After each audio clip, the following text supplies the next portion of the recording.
Rick! Glassman!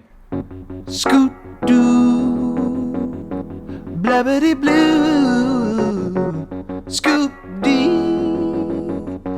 Oh yeah! Water? I'm good, man. Thank you. And no coffee. No, I guzzled on the way over here. Both. Water and coffee. All right, well, I'm ready. I'm going to pour myself a cup of coffee. We could either start when I get back, or if you want to give yourself an introduction, feel free and I'll chop it up. Okay. But like, do like a radio version of it. Like, hey, you guys, how you doing? It's Mike Catherwood. You know what I'm saying? Do like something like... Pow! Coming at you, ladies and gentlemen. 40 minutes past the hour here in 5,000 degree Studio City, California. I'm Psycho Mike Catherwood coming at you once again with all the hot tunes and all the powerful music you've been craving on this summer day. I'm here with my man Rick Glassman, the most neurotic, most talented man this side of the Mississippi, and we're about to take our shoes off and have a swinging dick time. I don't know how he convinced me to do this. I like that. Do you want to try something that's more like a smooth jazz station? Yeah, okay. You want like smooth jazz or do you want like NPR? Give me both. Okay. We'll do NPR first. Okay. And once again, that was New York Times journalist Colin McGregor breaking down the social ramifications for the Filipino community in Minnesota and how the lockdown has affected them. I'm Gershie von Gershwin, here on NPR, about to sit down with one of the most promising, talented, and unique comedians in the game today, Mr. Rick Glassman. Someone who always keeps the audience guessing, which only adds to his mystique, to his excitement. A lot of people don't understand that he has six-pack abs buried beneath his ill-fitting t-shirts. He's more than just a muscular Woody Allen. He's one of the very few comedians nowadays who's really pushing the envelope on what's capable, what's possible for a working comedic entertainer. Let's all just sit back and listen in. Yeah, baby. My name's Theo Vanoosh, coming at you at K-Jazz 98.8. We just heard a little Thelonious Monk, followed by Charlie Parker. I hope you guys are having a great afternoon. It's a little bit hot outside, isn't it? But that's just the way we like it, because we keep it hot on the inside, if you know what I mean. My boy Rick Glassman coming at you right after this with some sexy, sultry vibes. Have you been doing it the entire time? Yes. Did you do NPR or smooth jazz or both? Both, yeah. How are your levels? You happy? Yeah, man. Sounds good. For those of you who are listening and not watching, you may not know that this is part of the balcony series where Mike is outside, so our co-host will be the cars driving by. Yeah. Thank you for climbing up the balcony. It's my pleasure. Was it? Yeah. Do you mean that you had a good time doing it, or you thought it was fun to be playing with me? Both. I like kind of the physical challenge aspect of it, and then also I think it's funny and different and clever. Yeah, you're a strong physical guy, but you're dressed for the camera right now. So does that, for me, I need to be my outdoor wear, or I'm having anxiety. Yeah, I'm not like an athleisure guy. Like I like to wear,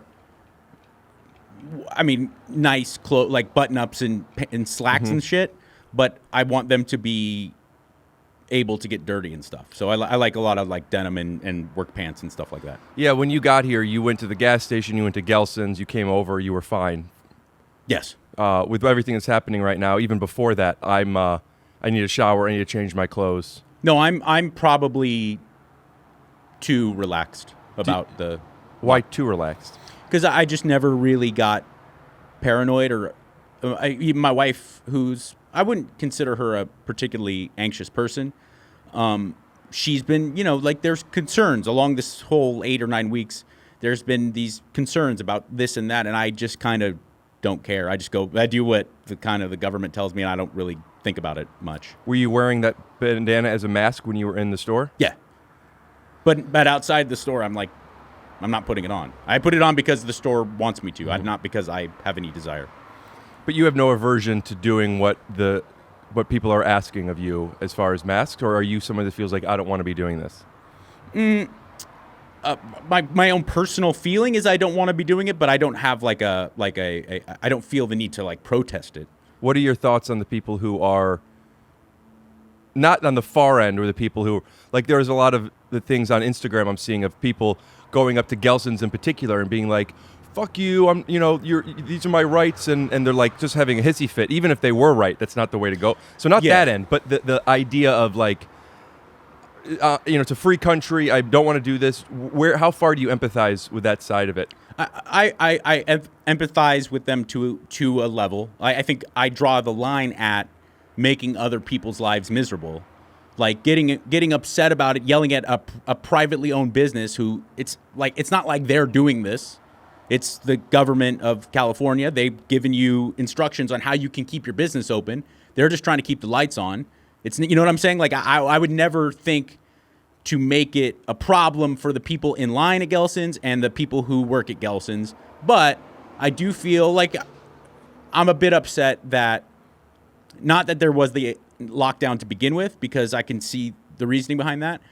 I'm concerned that after we identified that there's some protocol we can go to keep everybody safe and maybe start living our life a little bit, that the government might be grasping onto its ability to impose some strangleholds on the citizens. You know, I definitely have a little bit of that libertarian, don't tread on me feeling about a lot of things. So, but at the same time, like I said, I also don't want to fuck with anybody. I don't want to ruin anybody's life or ruin anybody's day.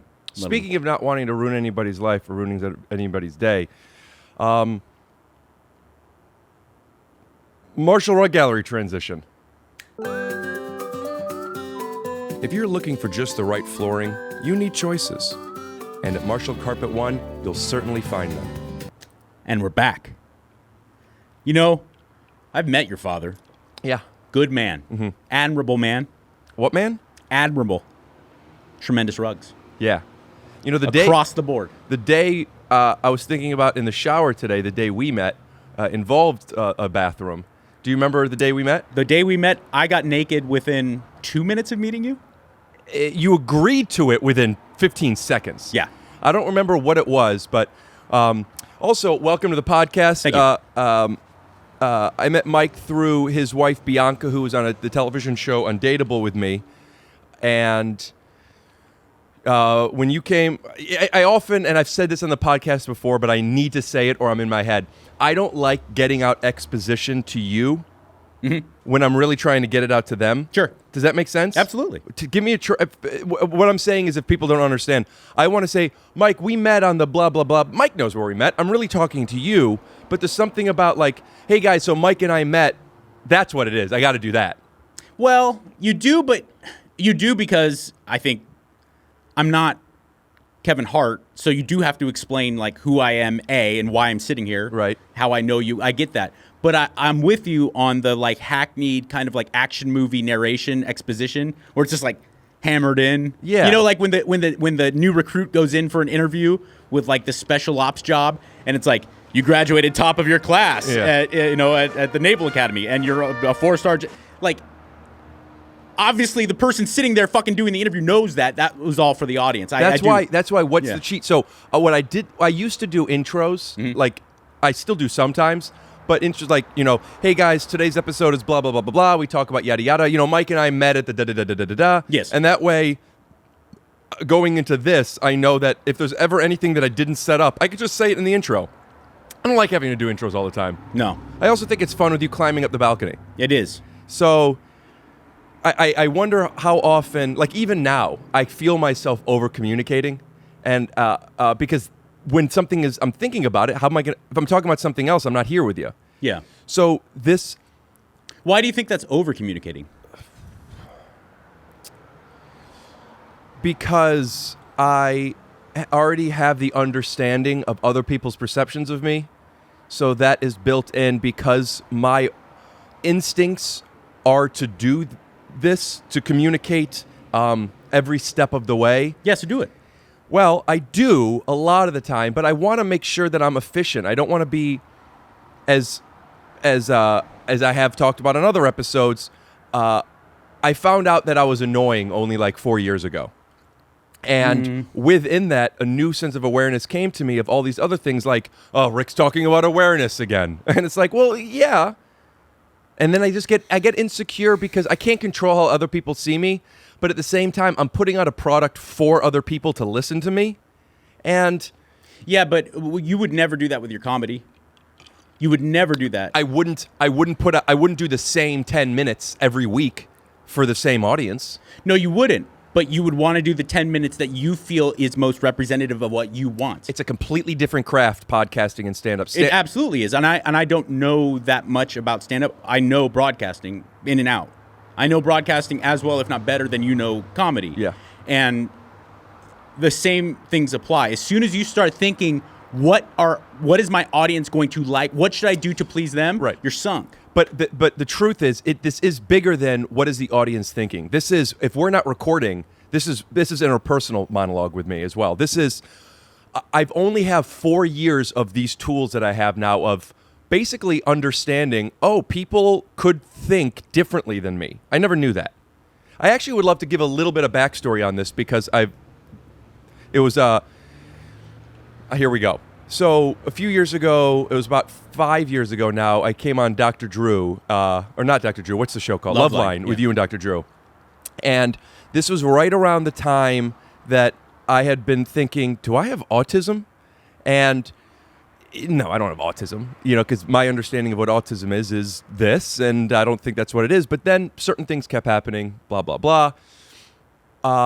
And by the time I went on Loveline, it was like, I kind of think maybe I do. And I talked to Dr. Drew during a commercial break, and he recommended me to a place for adult diagnoses in UCLA. I called him up. It was $5,000. Who gives a shit? Cut to 2 years later, I got kicked out of a basketball game, a Bill Lawrence game, and he sent me this long email addressing a lot of things that, and here's where I'm getting insecure again because I've talked about this before. But basically, that for whatever reason, that email that he sent me, which was a very kind, honest email, connected patterns in my life that were before unrelated. Yeah. That sparked, as we're talking script exposition terms, that was the inciting incident to me getting my diagnosis of ASD level 1, which was commonly known as Asperger's. It's autism. And when that happened, I found out some stuff. And I started to try and calculate things I never did. And one of the biggest ones were anything I'm thinking, you're thinking. It wasn't a selfish thing. It was just, yeah, this is what it is. I never realized people thought differently than me. And starting this podcast has really saturated some of these calculations for me because there's an audience, there's a person, it's 90 minutes usually, and I'm not always in the position where I could do my snap mustache distraction bits. Yeah. And then I have to be completely present, and I can't get out of my head. Well, I think you bring up a good point. And it's a mistake to never be conscious of the audience or what they're listening to and what they're consuming. It was the best feeling. You want to be conscious of that, and you want to make a good product. I totally get that. But far too many people, in fact, people who aren't successful in the entertainment industry are the people who look at it as a problem. What is it? It being that you think differently than everybody else. That's not a problem. There's a currency in that. It's not a problem, but it would be a problem if I prioritize that all the time. Okay. I see where you're going. And as a good podcast host, which I strive to be, honestly, like this has become my life now, podcasting. Right. I want to be really, really great at it. And when I'm thinking to myself, who gives a shit? It's hard to know if people do. Does that make sense? Like I used to say, okay, who gives a shit? And then people who were listening were like, oh, I hate that you said that. We cared. And I was like, now I'm very in my head now because I feel like I'm talking. Like, you're here, and the first 8 minutes of this is me talking about being present. And like, enough about that. Like, let's have some fucking fun. Right, but... And look, I understand I'm a bias... Hold on, my ambulance is here. I understand. I'm a bias kind of demographic because I do the same... I do podcasting. I do radio. You said that you know broadcasting more than I know comedy. And Mike, I would love for you to talk... I don't mean to do this as... I guess it's an interview, but like, what is your background in broadcasting? Because... my understanding of it was when I met you, Dr. Drew, and then I knew that you did other stuff, or Loveline. I know you did other stuff before and after. I'm not too hip, other than until you started doing your podcast. Yeah. I'm 41, and I've been working in Los Angeles radio on the air since, like, I was 22. So I have this weird experience where I've spent my entire adult life, my entire professional life, in like the biggest market there is for broadcasting at KROQ, which was always looked at as kind of like one of the more premier what foundational. What are you doing at 22? I got hired. I just got clean, like months before, and I had always dreamed when I was younger than that. I had these weird dreams of being a musician. That was what I really wanted to do. Always. When you say clean, you were doing real drugs. Yeah. I was a stimulant and addict and alcoholic. I loved meth and coke and drinking. And that was since you were a young teenager. Yeah, I mean, really young. I started, but it became an issue probably 17, 18. What does that mean? It wasn't an issue when you were doing meth at 15? No, because I wasn't really like doing meth at 15. I tried it. Oh, hey now. Those sounds are just in our feed. Yeah. So for people listening that was wondering what the hey now was, a distracting, loud, painful noise just went into our ears. So you're just doing meth at 15, kind of like you're having sex, but you're not fucking the whole town yet. Right. No, I'd started like smoking weed, maybe freshman year. I started drinking like summer before freshman year. Like I think is pretty basic shit, and then. Sophomore year, I like try coke, I try meth, but there's months and months and months before I would ever do it again. I never sought it out. But so what was it, at parties? Yeah. I mean, and a big draw for me wasn't even that I wanted to do drugs. I wanted to be cool, and I didn't really have much of an identity. I was a really good athlete, but I wasn't great. I wasn't like what did you play? Football, baseball, soccer. Did you have a body like you do now when you were a kid? No, I was like early on in high school, I was just normal person kid. I was like probably 150 pounds, my same height now. And then, but then by the time I got to be a senior, I was like roided out. So I was like just big. Okay, so you want to be cool. You're at a party. There's coke. Is this just like, oh, cool, coke. I'll try this, or is this like a big moment for you where I don't know if I should do this, but I want friends? No, there was more of a. There wasn't that much anxiety about it. I mean, I definitely grew up in like the DARE era, the Nancy Reagan era of like drugs. Like you try coke once you're fucked. But I was really drunk, and B, I was way more motivated to look cool around the people that I was with. Like that was way more important than potentially destroying my life. So it's like Gelson's. I'm not worried about the germs, but if I'm, I want to look cool. If I have to wear a mask, it'll be like a cool rapper bandana type of thing. No, because that actually, I would think. Looking back at it now, if 17-year-old Mike was going through the lockdown, I would not wear the mask to try to be cool, even though internally, me as a person, even though I might have fundamental like political problems with the mask, I'm wearing the mask. It's what I need to do to be in the store. That's it. I don't want to ruffle feathers, but like the wannabe punk rock side of me would be like, fuck you, no mask for me. Does 17-year-old Mike know that he's doing this because he wants to be cool? No. You just know, looking back, the intention. I know that I was doing it to want to be cool. I definitely knew that was my motive, but I didn't know how much I was erasing my own kind of identity and feelings. I really thought I was just doing what I needed to do to like advance socially and feel better about myself. Everyone wants to be cool, but there's a priority to some that others don't have. What do you think it was for you that made you be like, I need this? Is it to fit in? Is it to be better than? Is it to get someone's attention? Is it to distract from attention? It was much more about distraction because I was always kind of agoraphobic. I had real social problems. I was really, really, really, I was in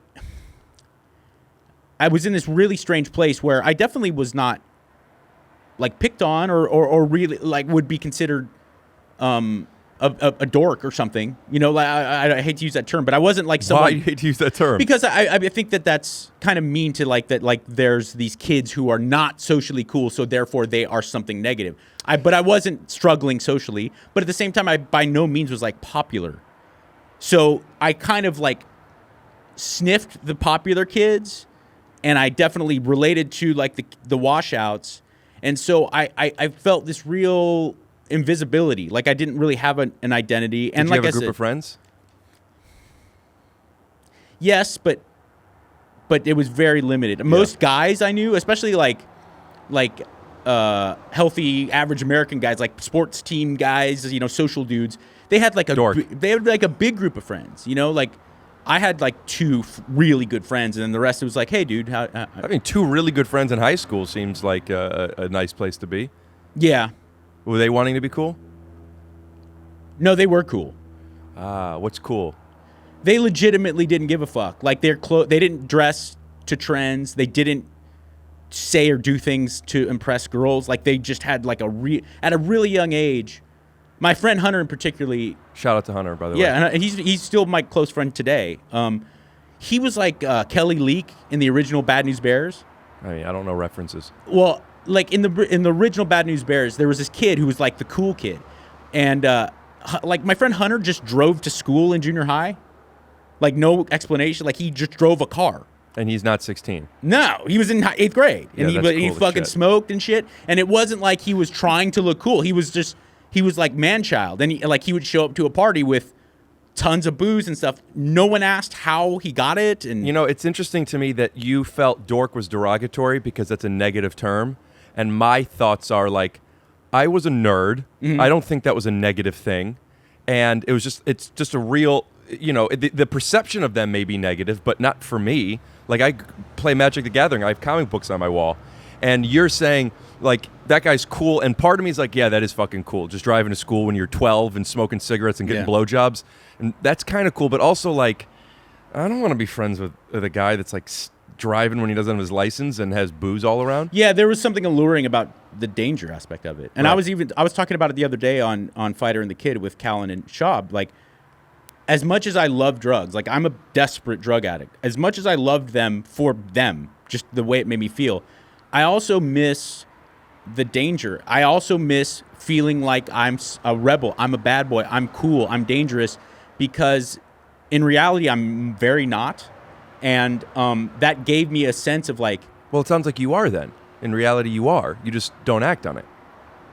no, in reality, like I like driving my wife's Volvo. I drove it here, and I'm like, I love this very safe car. I love going to the park with my daughter. Like, I don't have these desires. I don't feel a draw to go to bachelor parties and go to concerts and shit, even though I've gotten this weird access to like go backstage at like the cool band concerts. When people ask me, I sincerely don't want to go. I'd much rather watch Netflix with my family. And What's the danger? Is it the danger of harm or is it the danger of punishment? both. I think there's a self-harm thing there.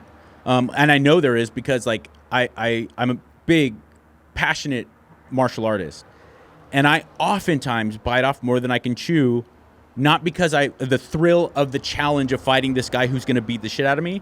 It's like I get some weird sensation about leaving the gym like all beat up, you know, with bloody nose and limping. Like there's a weird buzz. Is it a cool thing? It's cool to be a fighter?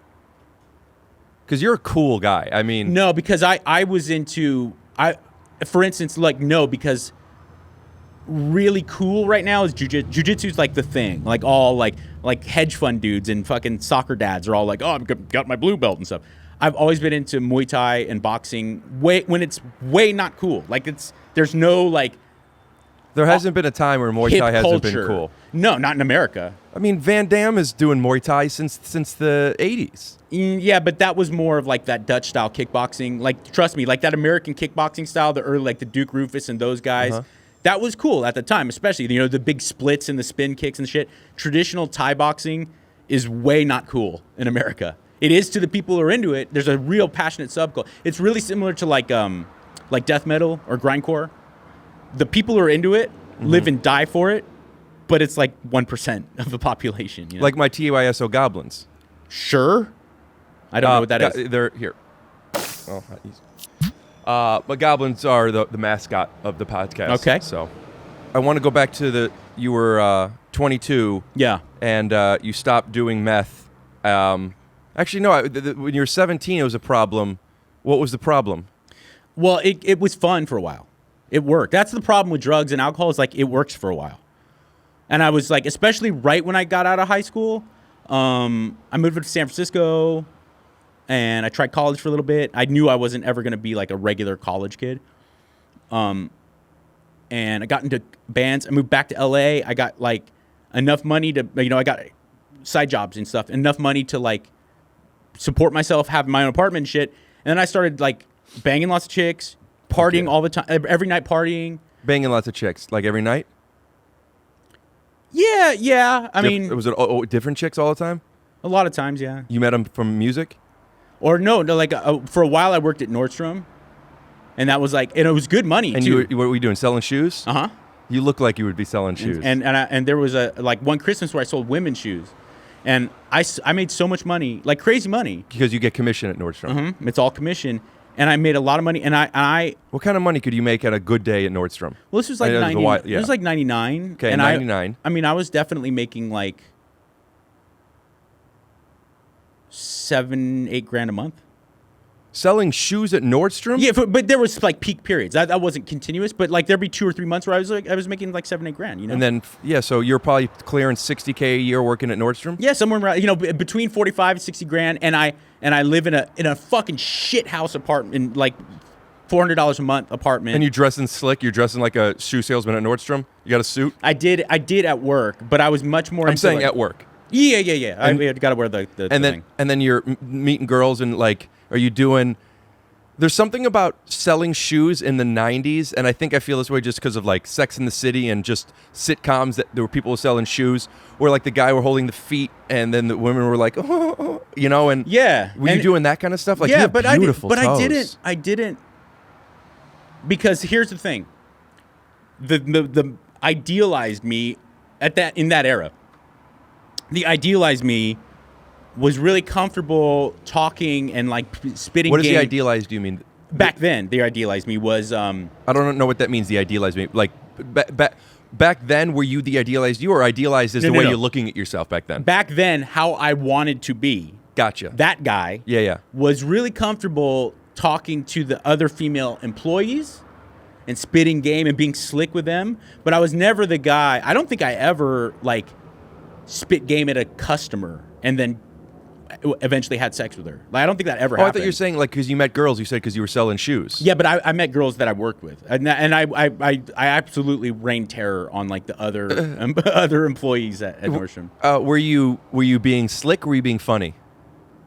I certainly wasn't being slick because I'm not. I just can't be. I mean, you look at you.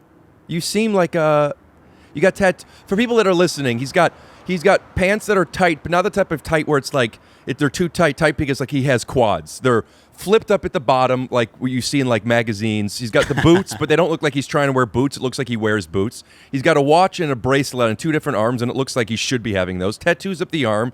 The arms look good. The button down is rolled up. Bandana around the neck. A hat on, even though the hairline. His hairline and my dad's hairline both are the only 2 cartoon hairlines in people in my life. They're just perfect. I had a weird gift with teeth and hair. Yeah, I had a weird genetic gift. WGG. But like no, I think if and it's so old and trite, but like if I knew then what I knew now, what has always been appealing to my wife and other girls since I've been say 35 and on, was not trying to do anything. I was just being myself, trying to be myself. I'm not trying to impress. I'm not trying to pretend to be something I'm not.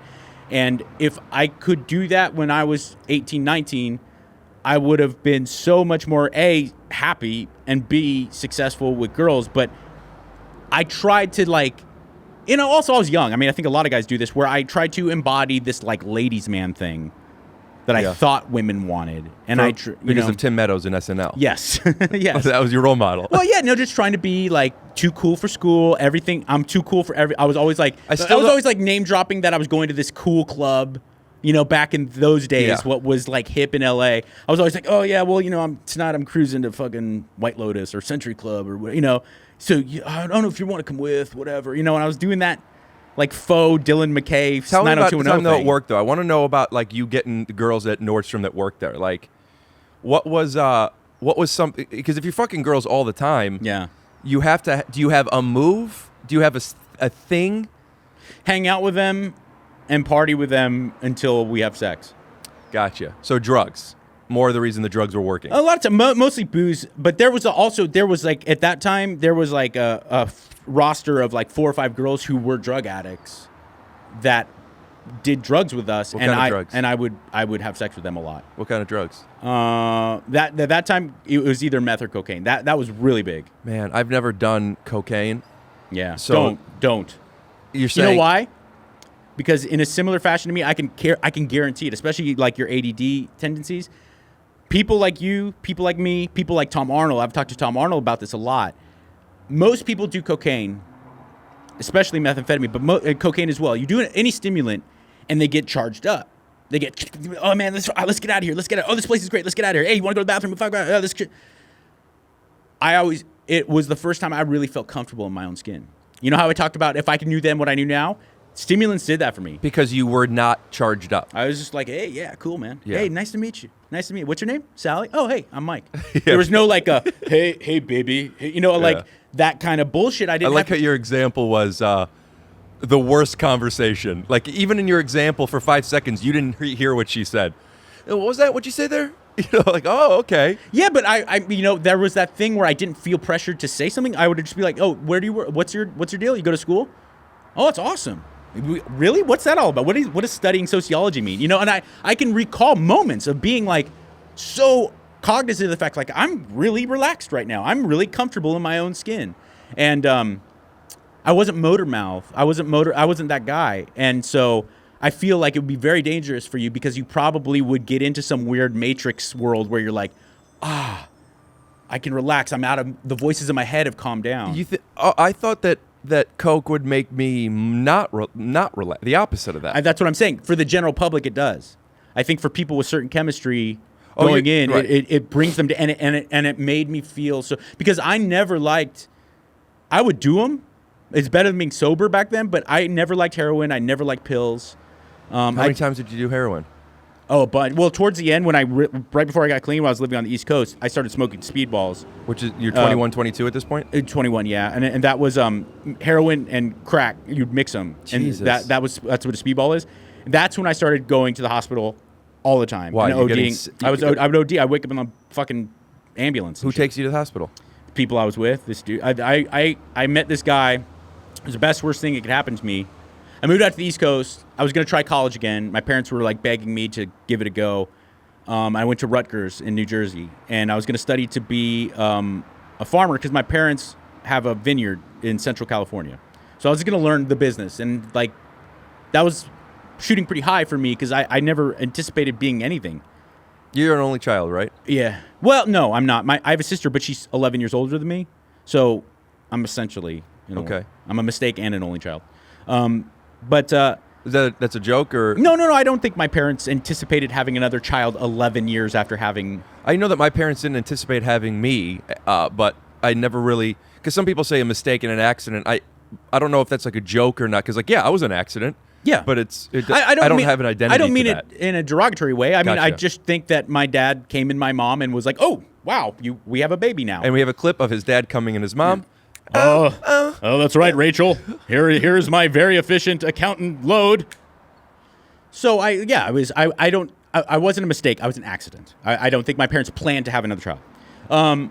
But I moved to the East Coast, and as soon as I got to Jersey, I gave up on the idea of going to college. I went into the city, and back then it's like 2000, 2001, right around there.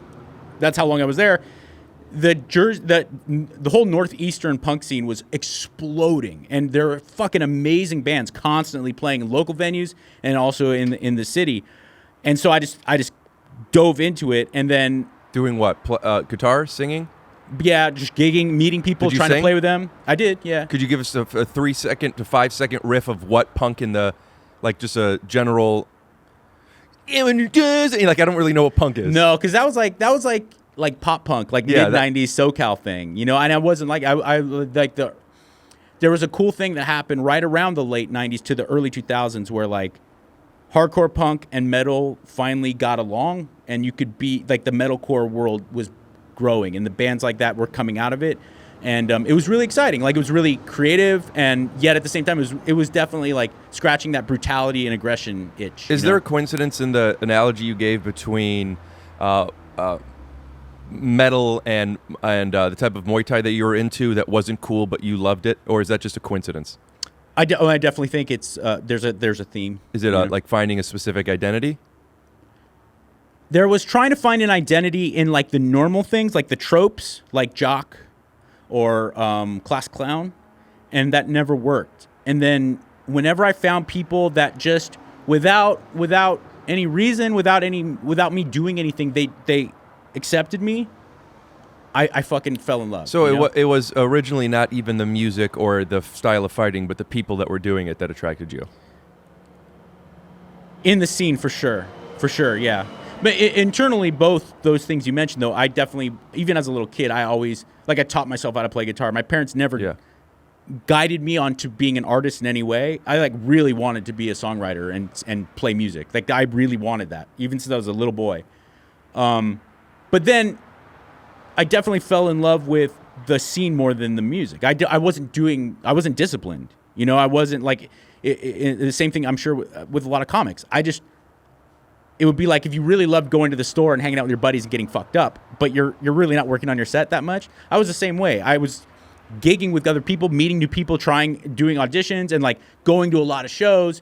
But mostly, I just wanted an excuse for to be in a lifestyle that justified me getting high and drunk all day. You know? Is there something to the identity that you used to fuck a lot of girls that you still hold on to in a way of like, that was cool of me? No. In fact, I'm really lucky because as bad of a drug addict and a drinker that I was, I never really physically hurt anybody. I never crashed my car. I crashed a lot of cars, but I never hit anybody. I never hurt. Really, I didn't get any like bar fights I didn't remember, or like I just didn't do anything. Point being, you remember all the fights you got into, and that's the win. No, I just wasn't like much of a violent person. I was not that guy. What made you say that I didn't remember as opposed to just bar fights? Because I definitely woke up like with, I had a black eye once. I had a broken nose once. I broke my nose, and I have no idea how I did it. And the people I was with when I woke up, they were like, I don't fucking know. You called us at 2 a.m. and we took a cab out to Laguna Beach, and you were here. So, I mean, there was a lot of that. You know, a lot of blacking out, because with stimulants, you can continue drinking way beyond the point most normal people bodies would shut off. You're saying if you didn't have the cocaine in you, that your body would have shut off by now. So Absolutely. You're like super saturated with this drug. And I'd go 12, 14 hours beyond my body completely giving out from the alcohol, and I'd continue to smoke meth and drink. What was the point of that you're making when I asked if having a past of having sex with a lot of girls was here's cool? What I'm getting at. Like, I did all these dangerous things. I did all these reckless things. I did all these things that could have made me very, very, very, very, very shameful and regretful for the behavior that went on then. But the only thing I regret, the only thing I still feel really, like choked up about is how I treated girls. By treated, you don't mean having sex with them. You mean something more specific. I never did it. It was never not consensual or anything like that. What do you mean? What is? But I told lies. I pretended to be invested in them as people so that I could fuck them. So you slept all the time. You slept with girls under false pretense. Then. Mm-hmm. Also, I just realized this, and I am so sorry to everybody at home. I always hide this. I have a tray with a napkin that isn't folded. I was in a rush. I'm embarrassed. Anyway, so you were fucking a lot of girls, and you did it by saying, "Hey, I like you a lot," and you regret lying. Mm-hmm. Right.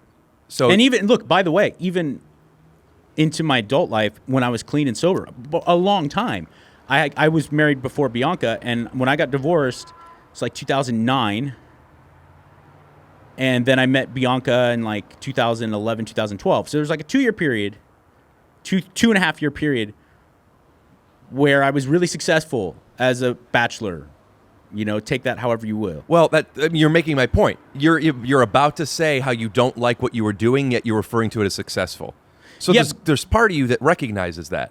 Yeah. Well, and it's like, and the part of me that bothers me the most is that if I was single now, I can't say that I wouldn't do the same thing. Then why Because does it bother you? Because my animal instinct is to just have sex with girls that I find attractive. Right. And I want to do that over and over again.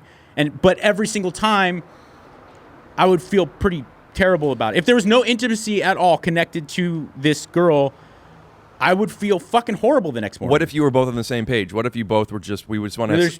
There was plenty of girls like that, and that was fine. And you never felt bad about that? No. So the issue is just lying. And it wasn't direct lying where I was like, I really see a future It's still for us. lying. Omission is lying. Yeah, it was in that omission. case. It was. Yeah. Okay. It was dishonesty for sure. Yeah, not being on the same page with somebody, and you knowing that and them not knowing it is. And then it was even worse, I think, when I was clean and when I was older, because I had money and I had like a cool job and I lived by I was like an adult with money and a cool car and shit. And so I would, instead of just like being at a club fucked up, see a girl at the end of the bar and try to spin some yarns of gold to get her in bed. Give me an example. Of that Yeah, or of give me an what I was example- doing? Give me an example of what I'm a girl. I'm at the end of a bar. We're at the White Lotus. Okay? Yeah. Hey, what's your name? I'm Lisa. No, Okay, sorry. Do you not need me for the conversation? I apologize. It's okay. You know what? I'm gonna go take a dump. It was nice to meet you, Hey, what's up? What's your name? Lisa. Hey, can I buy you a drink?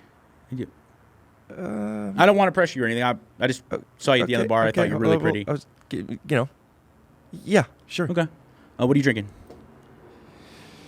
Just a brewski. Awesome. I'm kind of like just one of the guys. I just Can I need get you, two, hold on. two Anchor Steams, please? Yeah. Thanks, bud. I just want you to know that like I'm the type of girl that like most of my friends are guys because I don't know, girls annoy me, and so like I drink beer and I'm kind of a nerd. Like I like, I like action movies. You drive a pickup truck, don't you? No. Come no, on. I don't have a car. I just moved here a year ago. I lived in New York. We didn't need a car. Oh, sweet. Where do you live in LA? I live in Venice. Oh, yeah. Well, it's a pretty long drive. When are you getting out of here? Because I was going to go to this after party. It's actually What's your name? I'm Mike, by Mike, the way. relax. I haven't even gotten my beer yet. Oh, okay. Well, you're a dirty whore, so I'm going to go be around cool chicks. Okay. All right. So instead of spinning yarn, because even in this improv thing, I'm feeling you getting pissed with me. Yeah. Why? It seems like you just got mad about something, like legitimately. Am I reading that wrong? Not mad like you're actually mad at me, Rick, but like you didn't like. At first you were in, and then you were out in that game. What just happened? I wasn't confident enough in my actual game. Is that what it was? To like, if I sensed that this wasn't going to go well, Even in this, I'd with bail. me being Rick. well, I was pretending. I was committing to the character, Tell me the truth. Yeah. Because I know you well enough to know how in touch with your emotions you are. Yeah. Was there something? Because I did clock something during that. Of course, you're a dirty whore. I'm going to be with my friends. You were That being was a joke, playful. yeah. But was there something inspired by that? I read in your energy having a good time in this game and then not having a good time in this game. And there was something that I felt real. Am I reading that right? And you could think about that. You for a probably second. are. I mean, look, there was a tremendous amount, and probably still is. If I had one kind of sinful emotion, it's anger and rage. And Once I said to you, Yeah. relax, I haven't even got my drink yet. Something happened to you. well, yeah, and I especially back then, I wanted what I wanted, and I didn't want to have to deal with nonsense. And obviously, What's nonsense? Nonsense would be like a girl who's going to be like putting up that facade of like, wait, well, I barely just met you. No, I'm not going to go to the after Why party. is that nonsense? Because I know that there's other girls that will.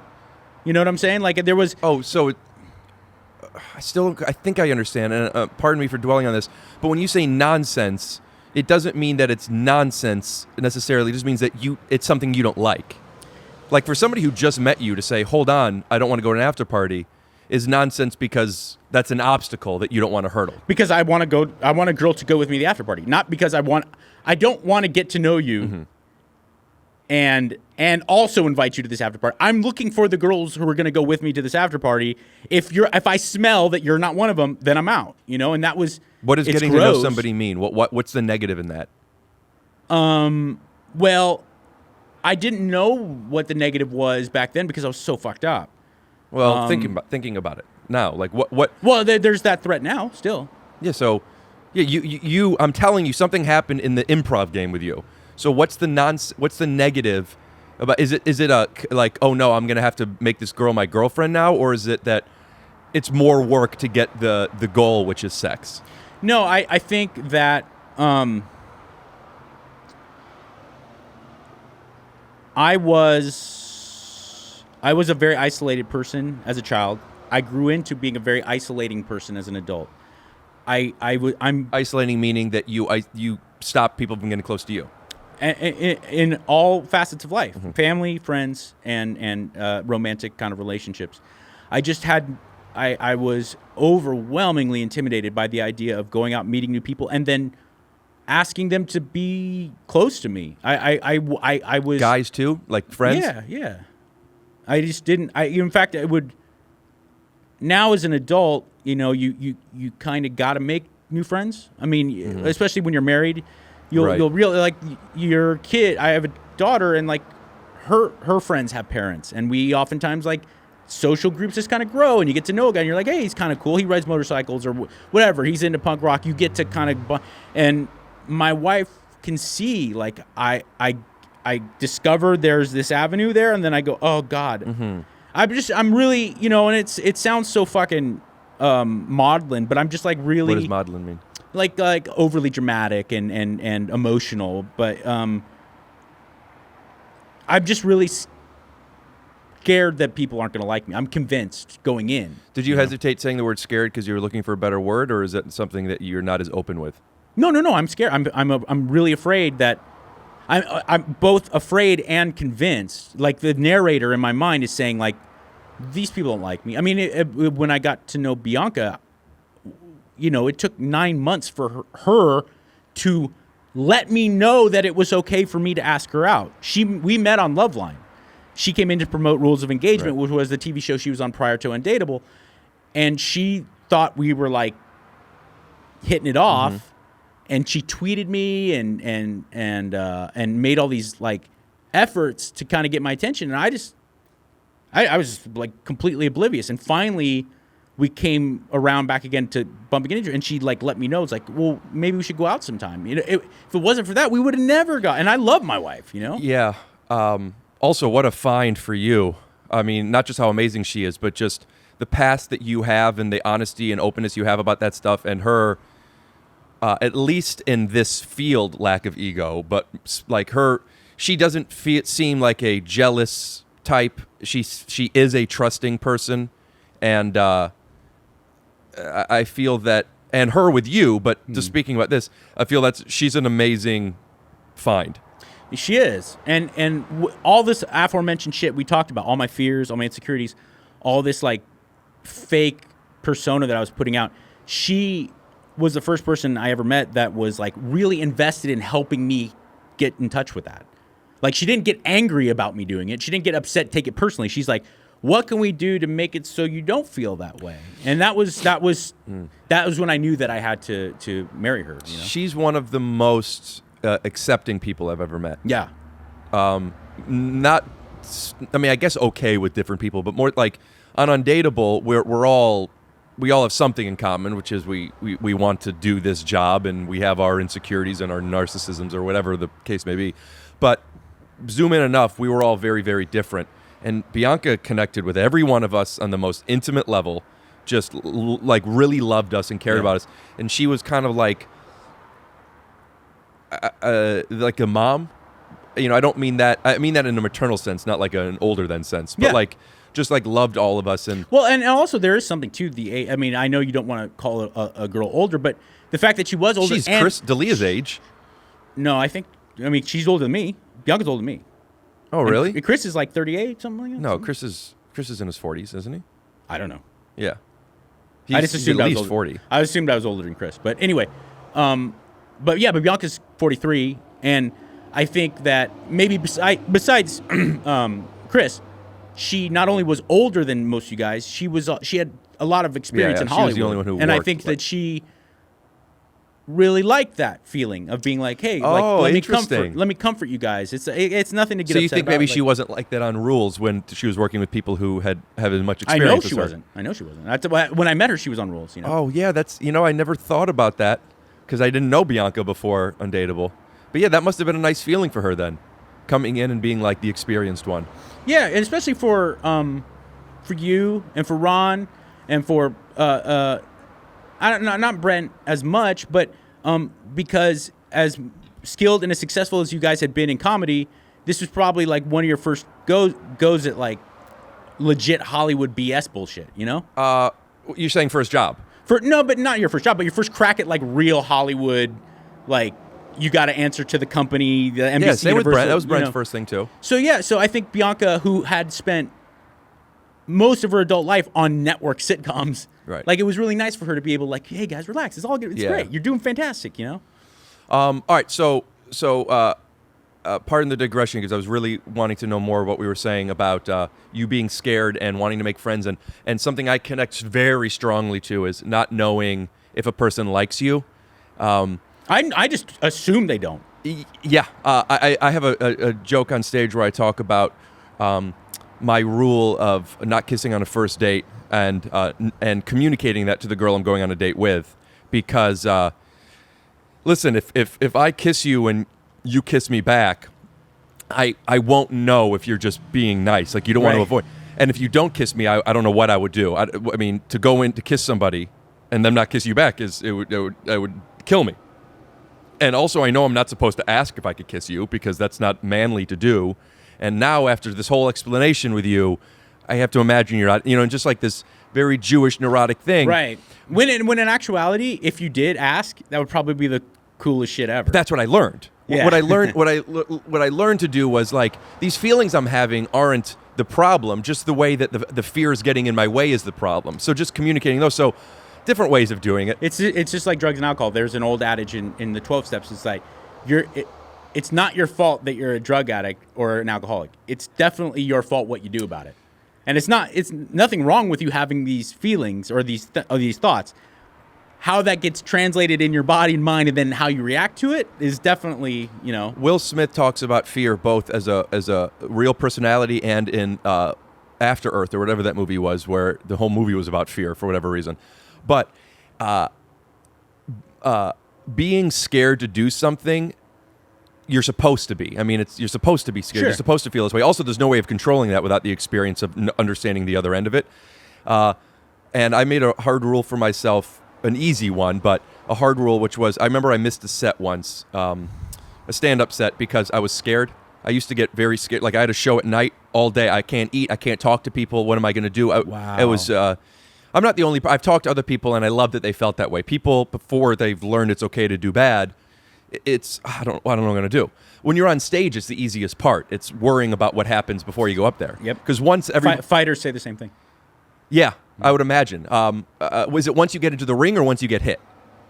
I think both. I mean, I've heard... You should talk to Shab about it, but like... Because there's a lot of crossover between stand-up and fighting. But I've heard a lot of guys say, like... Once I start fighting, my life is fine. My heart rate can go down.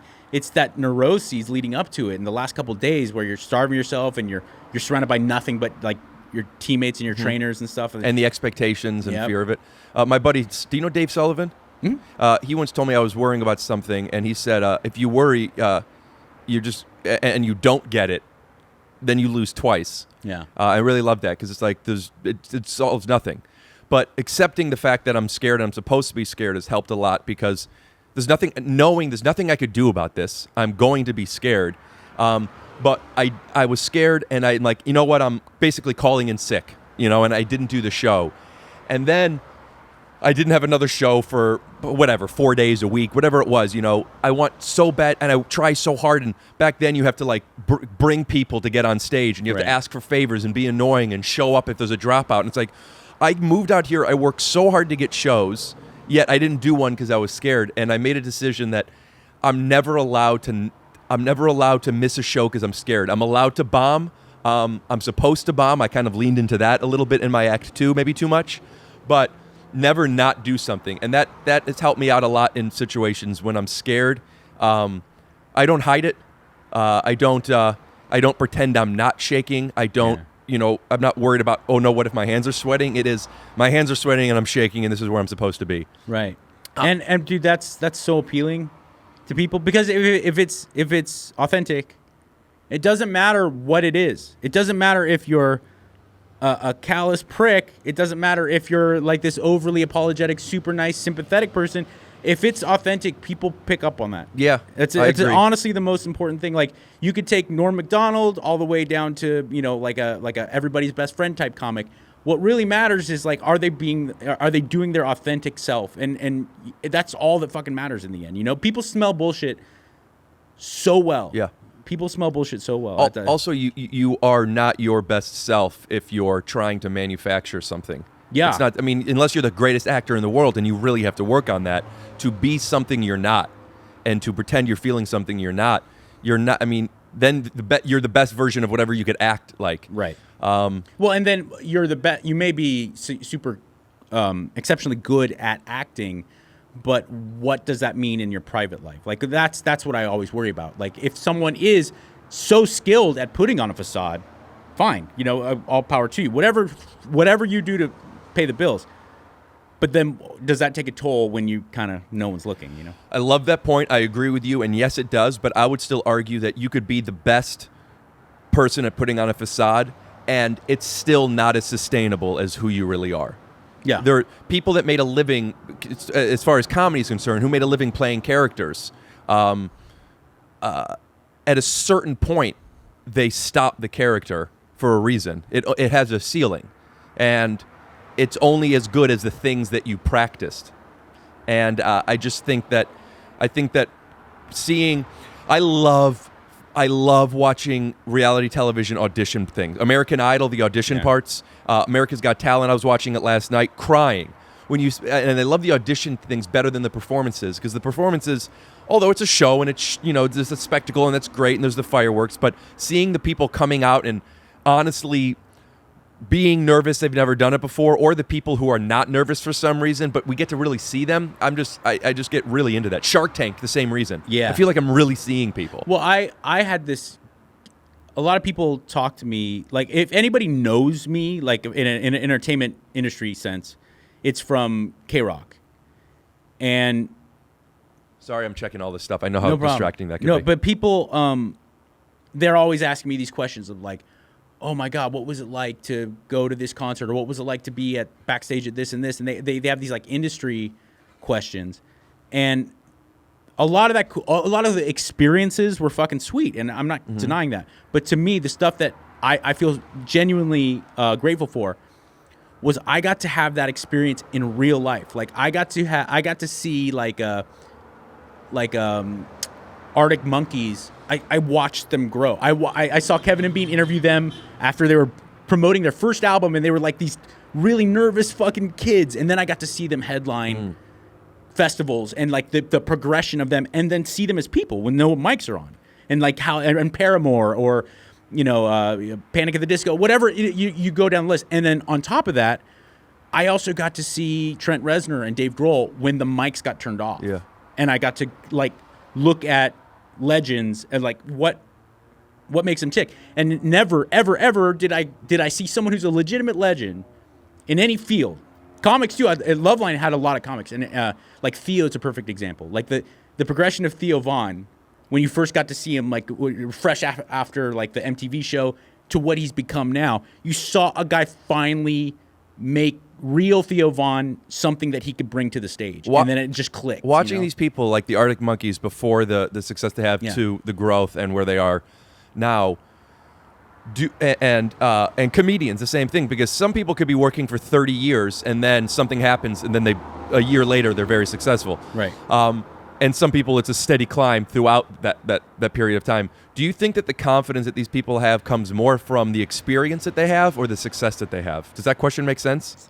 Not really, because I think they're kind of one and the same, right? Well, no, because a comedian that has been doing it for 20 years with little to moderate success, and then something happens, a TV show, a podcast, or whatever, and then the next year they become very successful. they will have a sense of confidence that they may have gotten that they didn't have a year before, even though they only have one more year of experience. Yeah, I think it's fake it till you. I definitely think there's a fake it till you make it. Like there's people I can think of, and I would never talk out of school, but like there's celebrities that I know when they were nobody, they had the thing. They had the I'm gonna be Julia Roberts. Olivia Munn comes to mind. When Olivia Munn was just the host of Attack of the Show, she used to come on Kevin Bean all the fucking time. She was fucking so driven. Is it the same confidence then that she has after? Yeah, and everything? it wasn't an arrogance. It was like it was such a sincere belief in herself. She's like, I'm gonna be a big actor. That's what I'm doing. I'm gonna transition. I'm gonna be an actor, and I'm gonna be in movies, and that's that. How are you right now? Could I give you a coffee or water? No, I'm good, man. Thank you. Sure? Yeah. Okay, so you're we were going back to you're scared because people that they don't like you. There's do you think about yourself like when I get triggered, I try and recognize what the emotional response is, and then the logical side of I felt this way before, and I've gotten pretty good at it because I recognize those patterns. But a lot of times I don't. A lot of times I'm upset and I don't know why. Maybe I figured out, maybe I don't. But I do try and check in with myself like, this is not, this is just this version of reality. This isn't the way life is. Mm-hmm. So one of these situations of like, this girl doesn't like me, I have to then check, like emotionally I know that. But logically, who knows? Ask her. Figure it out. Maybe she does. Maybe she doesn't. And I had that kind of conversation. Are you as an adult now able to do that when there's a guy that rides a motorcycle that has a kid that is friends with, like you guys are family friends? He doesn't like me. I know he doesn't like me. Yeah. Is there a conversation that you have with yourself that kind of parents you or champions you? There was about 5 or 6 years ago, but and I mean this. It's actually a positive. I've gotten to a point in my life where I stopped caring. Mm-hmm. But I definitely feel. That's great. I definitely feel like, for instance, Bianca's on a CW show now called Legacies, and they film in Atlanta. And she invited me out to and I took my daughter. We flew out to Atlanta, and we were going to visit her on the set. And it was going to be the first time we get to meet her co-stars. And we went out to lunch with a co-star of hers and his fiance. And after lunch, we went out and like had coffee and sat out and played and with my daughter at the park. And then we went back to the hotel. And I just told Bianca, I was like, I feel really bad because I don't think he likes me very much. And she said, do you understand he pulled me aside when we were going to the bathroom and asked if I could give you, if it would be okay if he got your number because he wants to hang out with you more. And How does it make you feel when she says that? Do you believe her? No.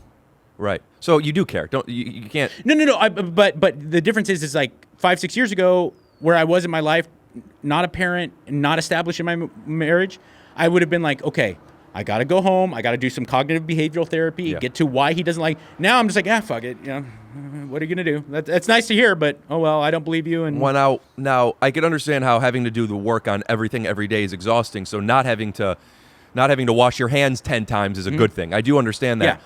But also, that sucks. It does. And I'm not trying to make excuses. I absolutely should work harder and be more disciplined on that aspect of it. I will pat myself on the back and say I'm incredibly disciplined in many aspects of my emotional and psychiatric health.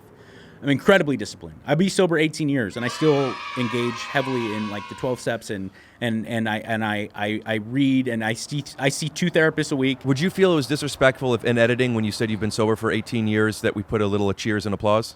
No. Great, because we did it. Okay. Thank you. But that aspect of it, everyone doesn't, people being convinced that people don't like me, being scared to go out in public because of it. I just stopped trying. What's the connection to you being scared of people, yet you have a living in communications, but that communications is with people who aren't in front of you? That's exactly it.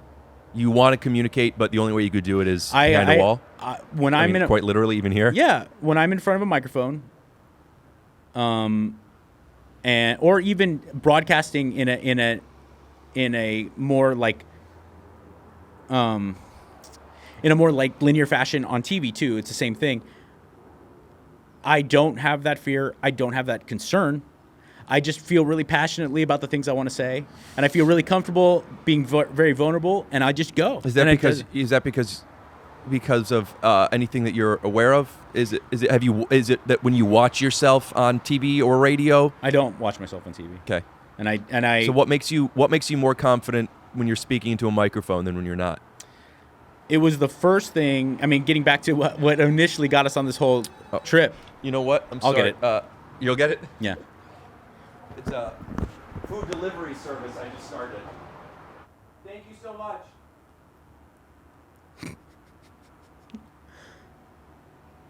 All right. So I was saying, like, what's the difference between talking to a microphone and talking to people? Yeah.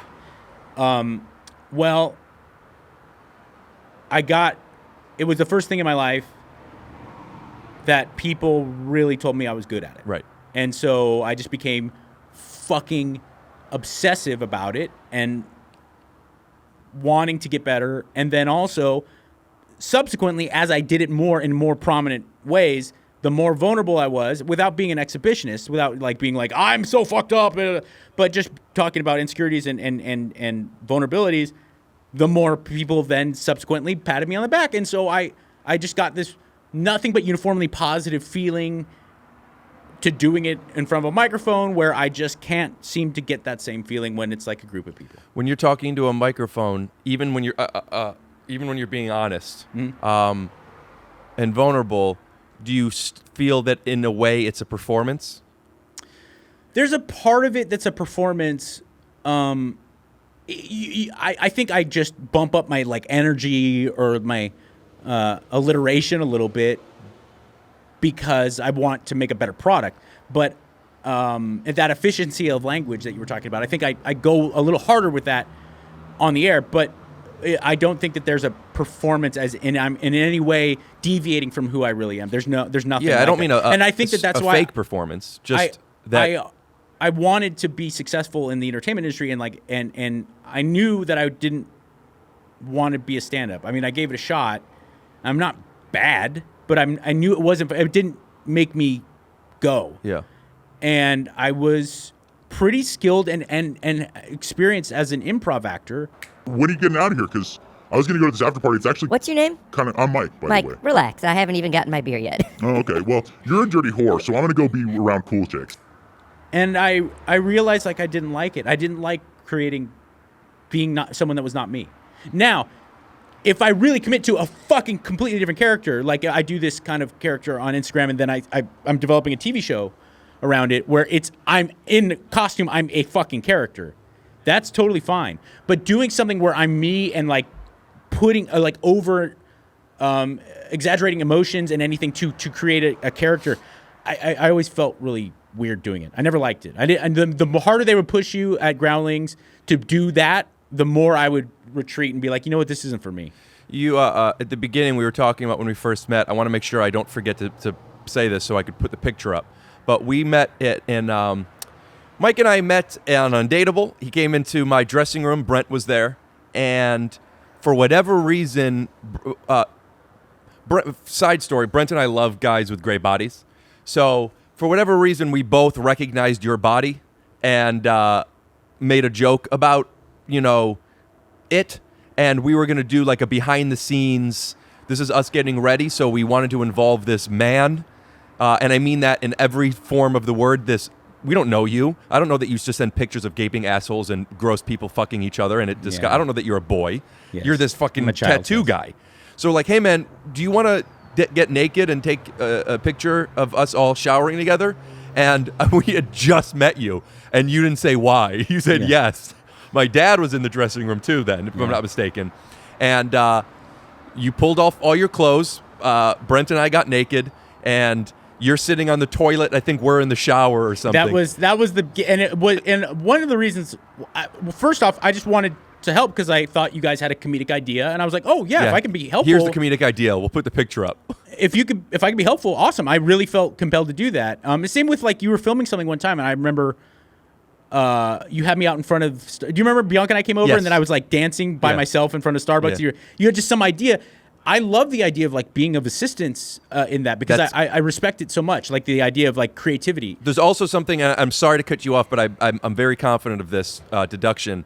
You, in that collaboration, don't question your value, and because somebody's telling you what they want from you, and there's a form of connection that you believe. There's a selfish aspect to it because I definitely am concerned about people's feelings, and I'm a philanthropic guy. I'm a sensitive guy. I really do feel deeply for other people's struggle.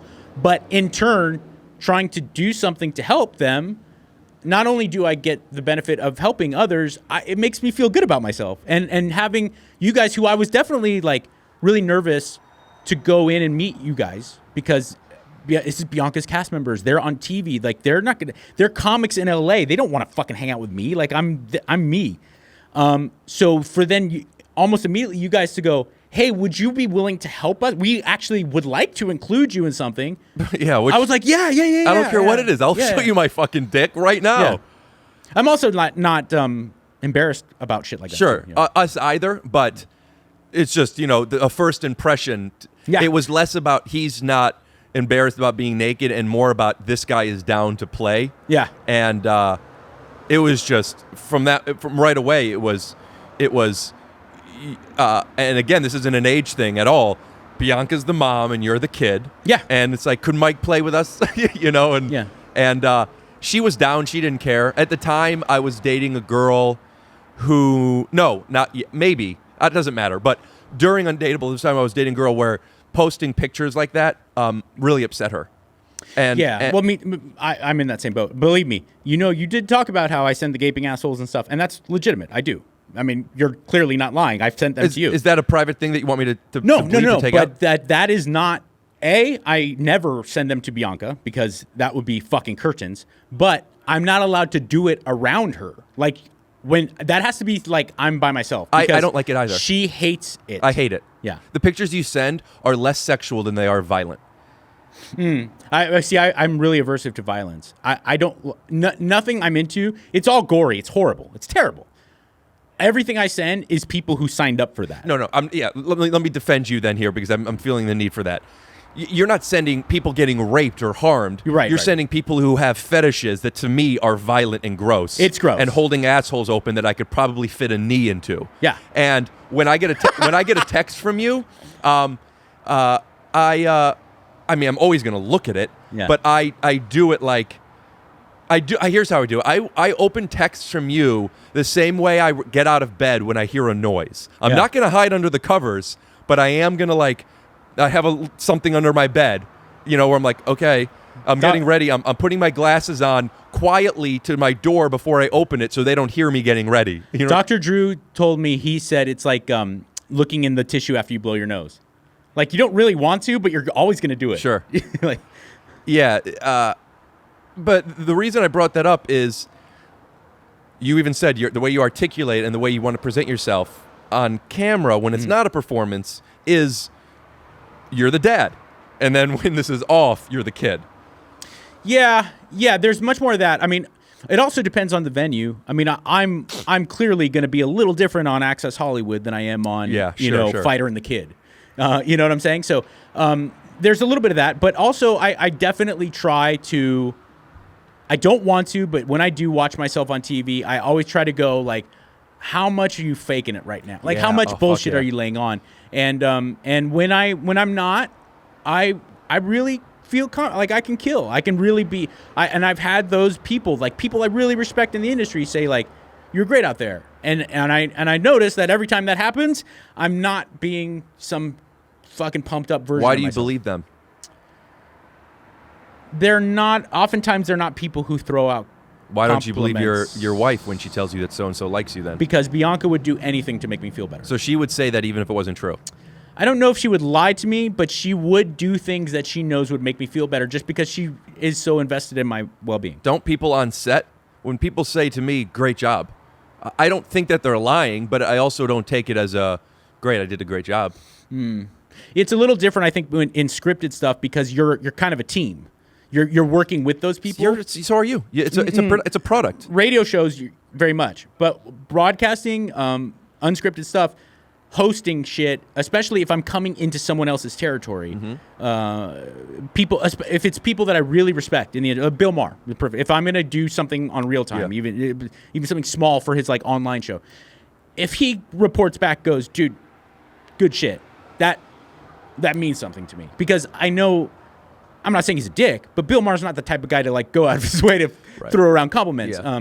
Whereas like Kimmel, for instance, is a guy where he has given me compliments in the past. And don't get me wrong, it feels good, but Jimmy's such a nice guy. I could easily see him, even if I fucked up, he'd be like, oh, you did a great job. You know? That's how I am. Like I said, if a girl kisses me, I'm still like, maybe she likes me.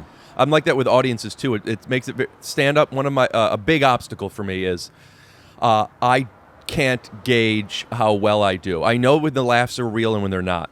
That is very obvious to me. But laughs don't mean I'm doing a good job, and no laughs don't mean I'm doing a bad job. That's true. And I am only as good as how good I think I was. And if I think I'm good and the audience laughs a lot, the only time that I know that I killed is if I feel like I killed and the audience responded like I killed. Yeah. If I feel I did great and the audience didn't respond, or the other way around, and somebody like you tells me how great I was, I'll think, I'm glad that you liked it, but maybe.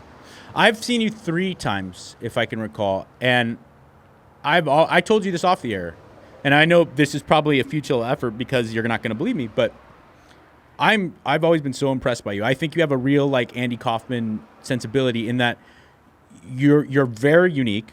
I think you know that. You're much different than most working comedians, especially comedians your age. And the more and more that you've been able to lean into that and allow that to grow, that aspect of you to grow, I think like it's really like some of the best shit I've seen. Thanks, man. I'm really proud of where I've gotten as a stand-up comedian. But I've also accepted the fact that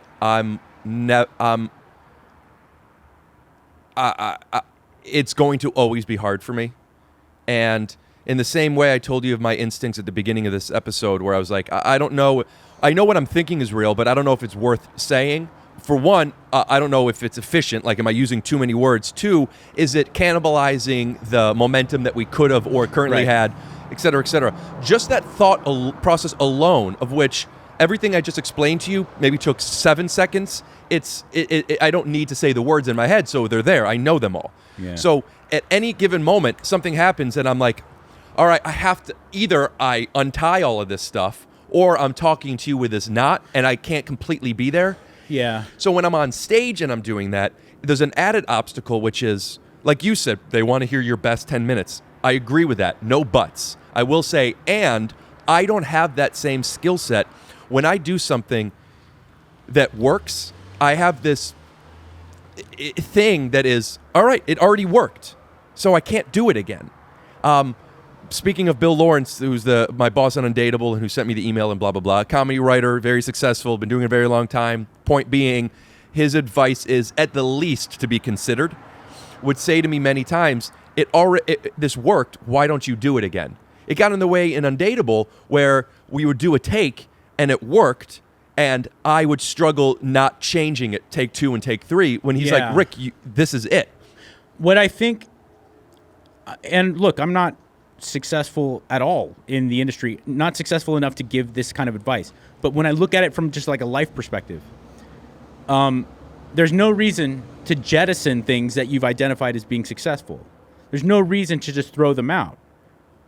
But there's also no reason to not to add to them and refine your ability to adapt upon them. And that's where the struggle is. Where do I do what I know is best? And I know that because I just internally believe it, and I watch my favorite comedians perfecting their sets. Yeah. If you want to do something like this, which I do, this being a special like this, then this is, everyone has their own path, but here there's a through line. They crafted this act.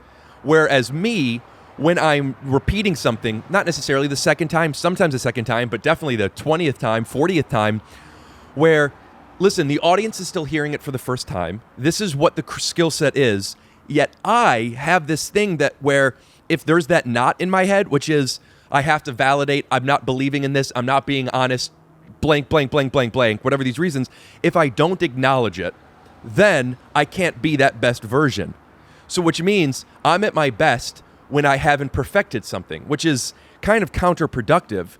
So I've been trying to find a way of developing, one, bits that allow me to play within a premise as opposed to have something beat it out. Right. And two, find a way of being able to explain what I'm explaining to you without being so monotonous. So, meaning, if I could get out the exposition of, this is the way I think, then when I'm doing something and something happens in my head, I don't have to spend 8-10 seconds untying it. I could just, and I still haven't quite figured it out, but I could just say, bad version is like, this is what I'm talking about. Where people then could be in my head without me having to open my head to them. Yeah. And it's very, very, very hard because it's just hard to do anyway. I mean, I'm basically speaking a language to people. I'm teaching people a language that is less efficient than the language they speak, and they don't know it. And I'm also trying to be funny, and it's just fucking... But it's your time, man. You earned the right to be up there on that stage. People paid money to see you. It's not like this isn't open mic where it's like you're just getting started, and it's like you haven't paid your dues. You haven't really successfully developed your craft. You've gotten to the point where like you deserve the right to feel comfortable doing what you're doing, and you your deserve to have friends. Yeah, absolutely. But nevertheless, when Bianca says that this person likes you, or somebody says that they like you, you aren't sure of it. And when you're not sure of it, and when I'm not, you're just not your best self. Right. And sometimes I'm on stage and I am my best self. And sometimes I'm on stage and I'm not. I haven't figured out a way to control it. And when I'm not... But is anybody? I mean, really, like I look at my industry, Howard Stern has off days. I mean, Joe Rogan has off pod, where he'll admit some days the podcast flows out of him and he feels like he's the greatest in the world and justifiably. And he's like, you know what? I fucked that one up, and who's in the zone? I mean, fucking Kobe Bryant, Michael Jordan, Tom Brady, they're not consistently in the zone. It's a place you find. You said that the problem with drugs is that they work. Yeah. I have for a while.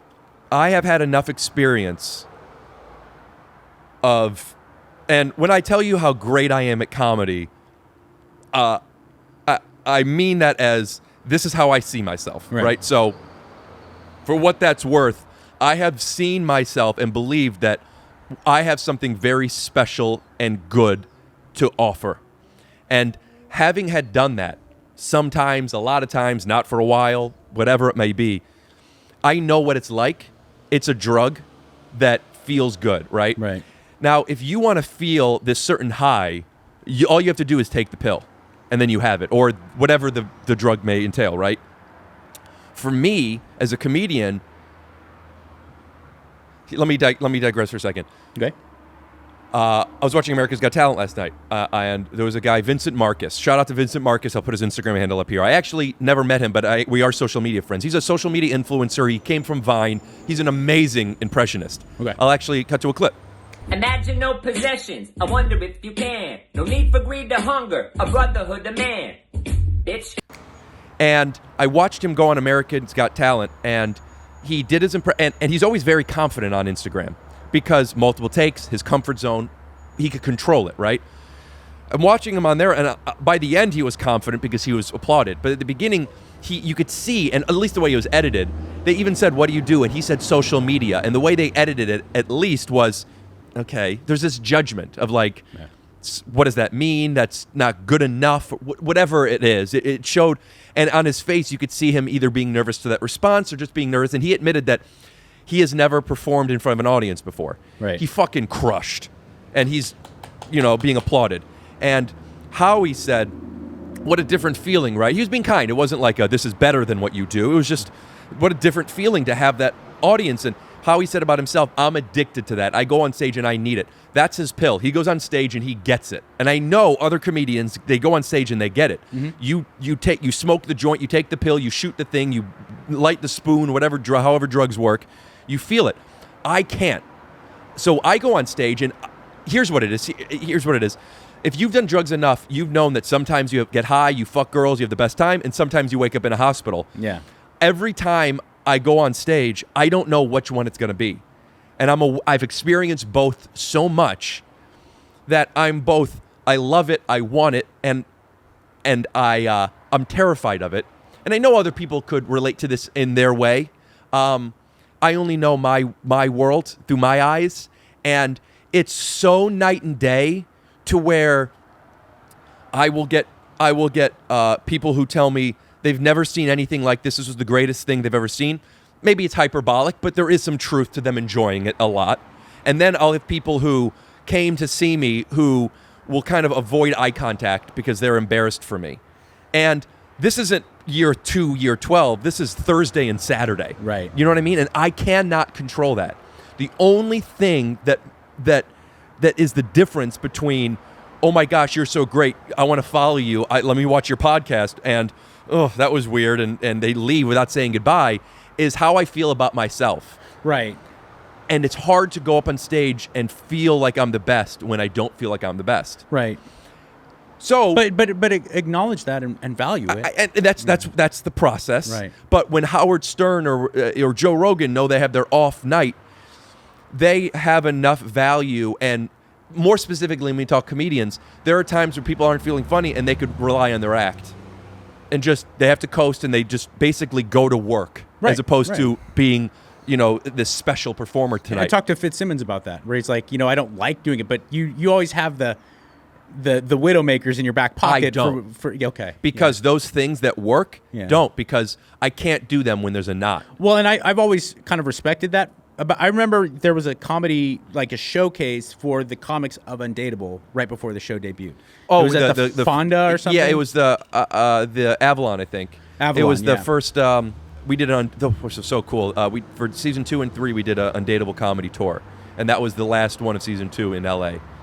And I left talking to my wife about it. I was like, looking at it from only something I can understand is like, there's an inherent courage to doing anything artistically because you're going to be judged. Mm-hmm. There's an inherent built-in courage and bravery.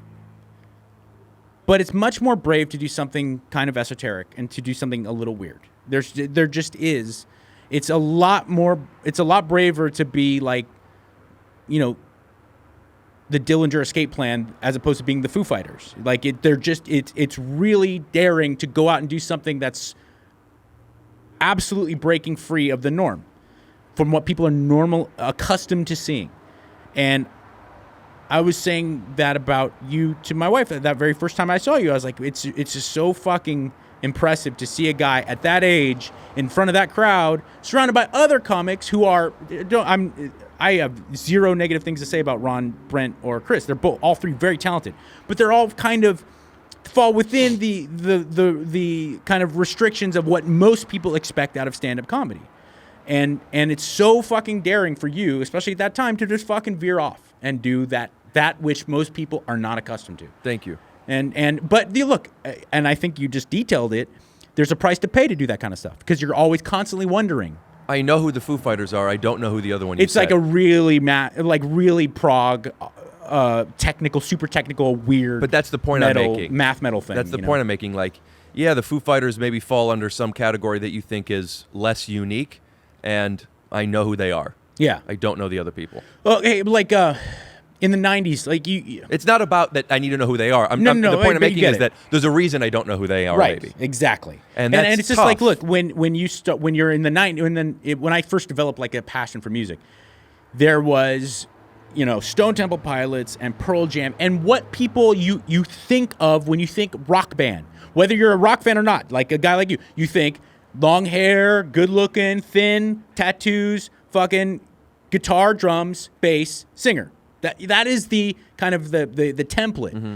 Then the Stone template. Then there was 9 Inch Nails, and they still had the ability to fucking dominate in music. And you're like, this is like no shit I've ever seen before. It's kind of like Rammstein. It's kind of like Front 242. It's kind of like fucking Ministry. I've seen aspects of it, but it's also kind of like Metallica. I've never seen your music. I've never seen shit like that. And so it's always it's a harder road to go down, both personally and professionally. But man, is it way admirable, I love what I do, and I think I could be great at it. You know, when I'm 6 years in and I first start having a moment of like, oh, I have something to offer here. I'm going to be funny, man. It was great because I knew it. I knew I would be. Yeah. Being year 12, where it's like I now feel like, man, I've gotten so much better than year 6. I've gotten so much better than year 9, 10. But I still haven't figured it out. It's getting to the point where like, oh, I'm not going to figure it out.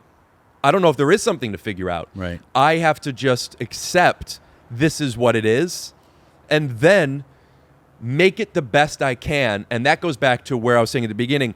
Where do I be who I am and do what I want to do, yet find a way of carving it and making it efficient and digestible? Because it's, it's not edited down. I mean, yes, you edit a special, but like, this is an hour. It doesn't all have to be great. But if I don't figure out something, then I might have the best party of my life and fuck the hot girl, or I might end up in a hospital, and that's not sustainable. And well, okay, here's one thing. I'm in a very similar place as you, but in broadcasting, because if you look at radio guys who make it to TV, I can't do that. And I've had been really close, and I've had opportunities, and I had to be very honest with people who are really powerful. Like I was like, I'm not your guy. I'm not your teleprompter guy. I'm just not. I'm not Seacrest. All power to Seacrest. He worked his ass off. He's the best host worked I've his ever ass seen. off to do what he's done. But that's not me, and I'm not. Because you need to be speaking from your consciousness. And I'm just a different guy. I'm a much more imperfect fucking dude. You know, like I don't. When I do teleprompter shit, because I worked for Access Hollywood for a while, they have the daytime show is live, and the nighttime show is more of a. And earlier today, Brad and Angelina were spotted. You know, it was kind of very edited and direct. And they would always have me on the daytime show because they're like, "You fucking kill. We just throw out a topic to converse about, and you can go." You really seem very uncomfortable on the nighttime show, and it was very true. Looking at the teleprompter with a nice smile, trying to look relaxed, it's not for me. My point being is that when I'm going to make that transition into television and make a living and try to do something to where I can pay the bills, and that's going to be my livelihood, it's not going to work out for me. And my old manager who passed away, he said something to me about 5 or 6 years ago when I was really at a crossroads. He said, "Don't worry, you're going to be a big success, and the job that you're going to be successful at hasn't even been invented yet. You're just going to have to fucking make it." And I really do feel like the same way for you is like, if it's like this kind of system where it's like, move to LA, work at the store in the Improv, someone in TV discovers you, you're a character on a sitcom, then you get your own, and then that's how you grow in fucking Hollywood. I just don't know if that's your gig. Doesn't mean you're not doing the right thing. You're definitely doing what you're passionate about. It's just, you might have to fucking wiggle your way in. Yeah, I've thought about that. I've thought about that. Stand-up is something that I love and always want to do, and am not sure if that's where I'm going to shine. Right. Whether it be, a practice ground or a template for something different, directing, writing, which I want to do, or is it like a different type of stage? I've often thought that like, if what I do was a show, like if people didn't come to it for stand-up, right. If people came to it as either a one-man show or me hosting an event that isn't necessarily a funny thing, whatever it may be. The point I'm getting at is people not having the expectation of comedy club. Then I think it could be better for me. And I've thought about that, and I have a few ideas of a special that I want to make, and I've thought about that within it, of it not being a comedy special. Right. I've even fantasized about going on America's Got Talent. For years I've been thinking about this. And not going on as a stand-up comedian. I'm doing comedy. I'm doing what I do. And it's funny if they don't want me to be funny. What would you classify yourself as? Just performer? That I don't know. It would have to be a performer. Yeah, I would have to be doing a performance, whether I said it bad version, not what I want to do, is it would have to be a singer. I would be going on as a singer or a dancer or spoken word.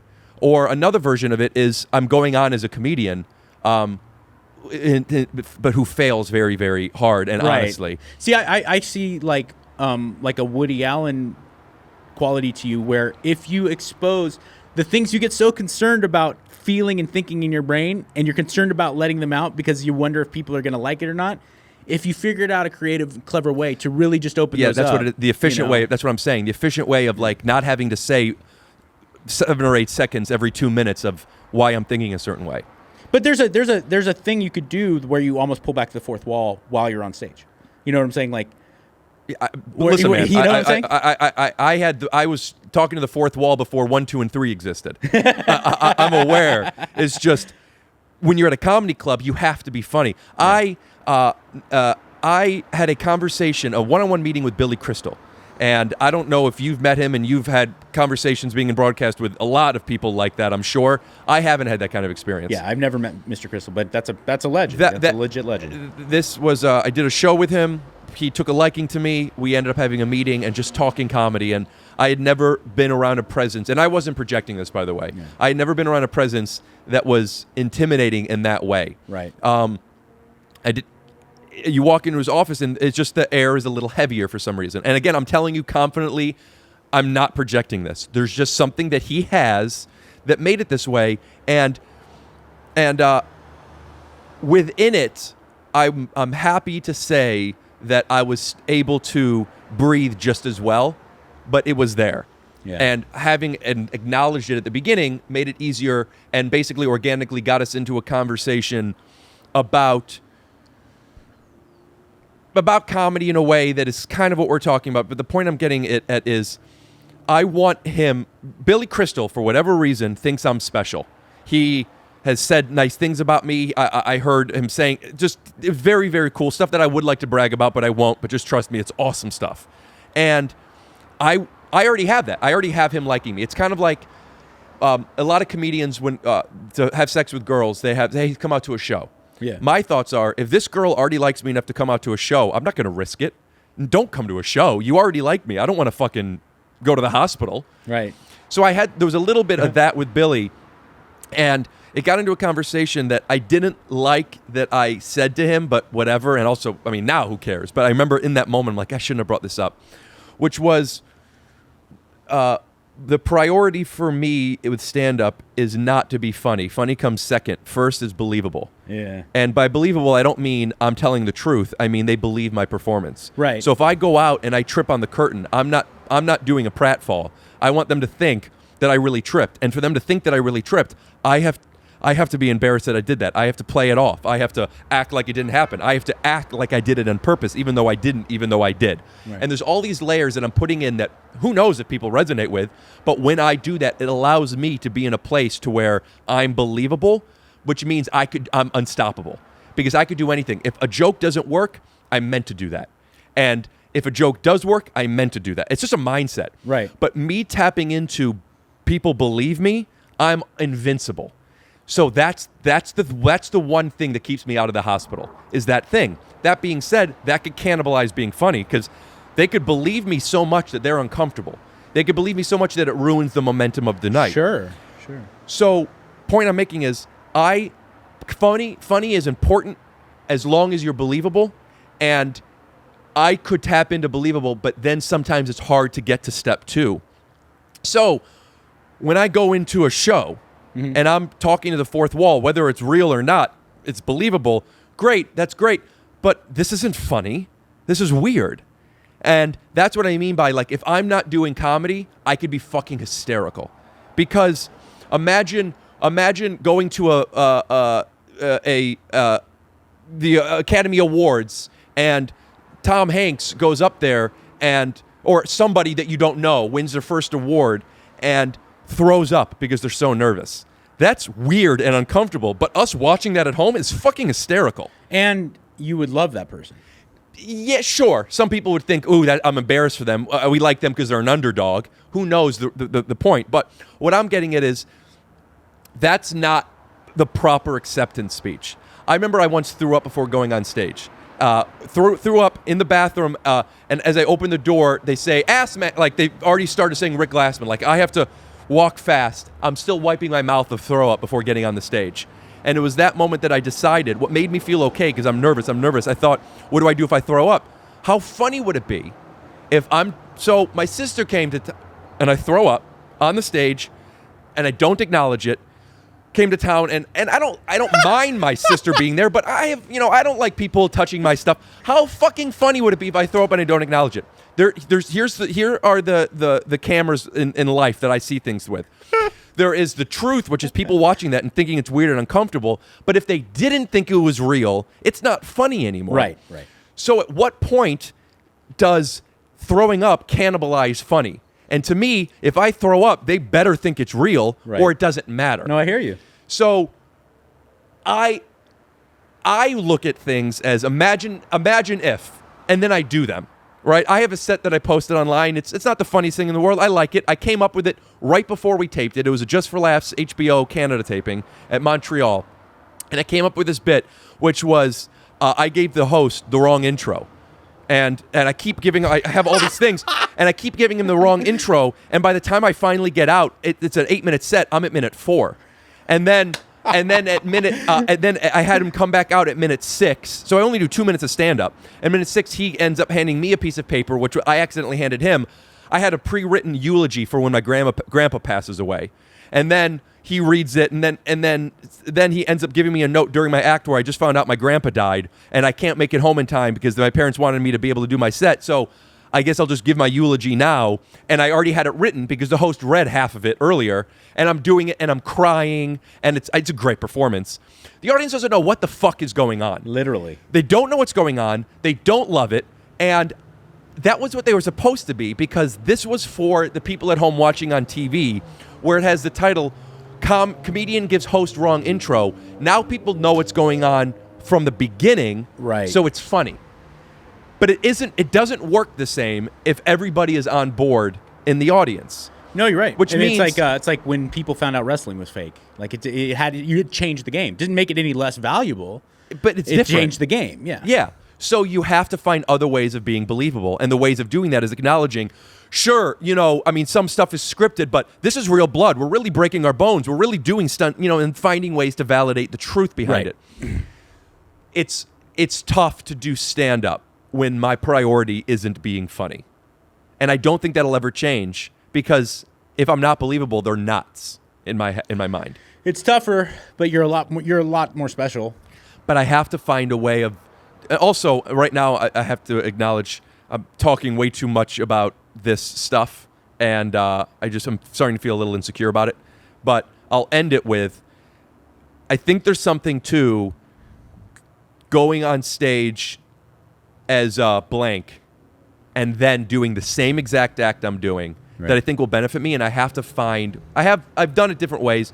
One of the ways I like to do it is having the host bring me up as, I've known this guy for a few years. He's actually super funny. He's a very nice guy. He loves comedy. He comes all the time. He's always been too scared to do it. We're like, what the hell? Let's give him 5 minutes tonight. Please just be supportive. Rick Glassman. And then I go up, and now I'm nervous. Yeah. And I am nervous, so I'm not doing an act. It's easy to shake when you tell yourself I'm not good. You know what I mean? And you go up, and there's something to people wanting you to succeed that allows you to be bad. And then to manipulate that in, if I'm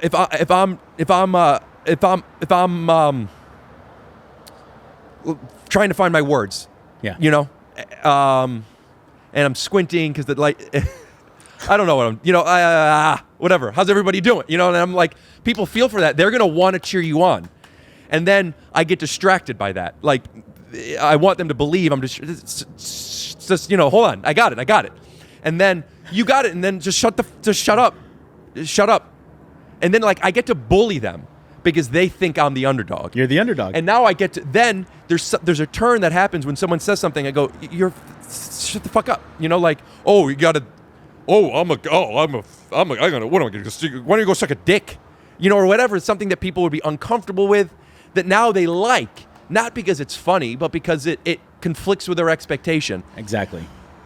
It's why Sacha Baron Cohen worked. That doesn't work. Ali G doesn't work if the people he's talking to know he's Ali G. But at the same time, then you have to fuck with somebody. You have to be mean, or you have to produce something, and you have to find situations where you can't repeat it. And He can't do that forever. In fact, he stopped because people found out who he was. Yeah, he had to come up with Bruno. He had to come up with Borat. So to have for to that come reason. up with new things constantly is the antithesis of working on the same thing until you perfect it. And that's why it's so hard. I watch all my favorite, not just my favorite, any comedian. Yeah, any comedian has worked on that act. Yeah. Here it is. It's ready to be filmed. But by design, my thing needs to be changed constantly. Well, it's very similar. What you're describing is very similar to like jiu-jitsu or other martial arts, but most specifically jiu-jitsu, because you have to find like the fundamental things you need to do with your body type, with your level of flexibility, with your strength, whatever how to play your game. But you always have to continue to grow with it and take it in different places. Rickson Gracie's considered like the Michael Jordan of jiu-jitsu. I mean, it's not even open for debate. There's a couple other names thrown around there, but you say Rickson, people know. And I train at his son's academy in Culver City, and he'll show up every once in a while.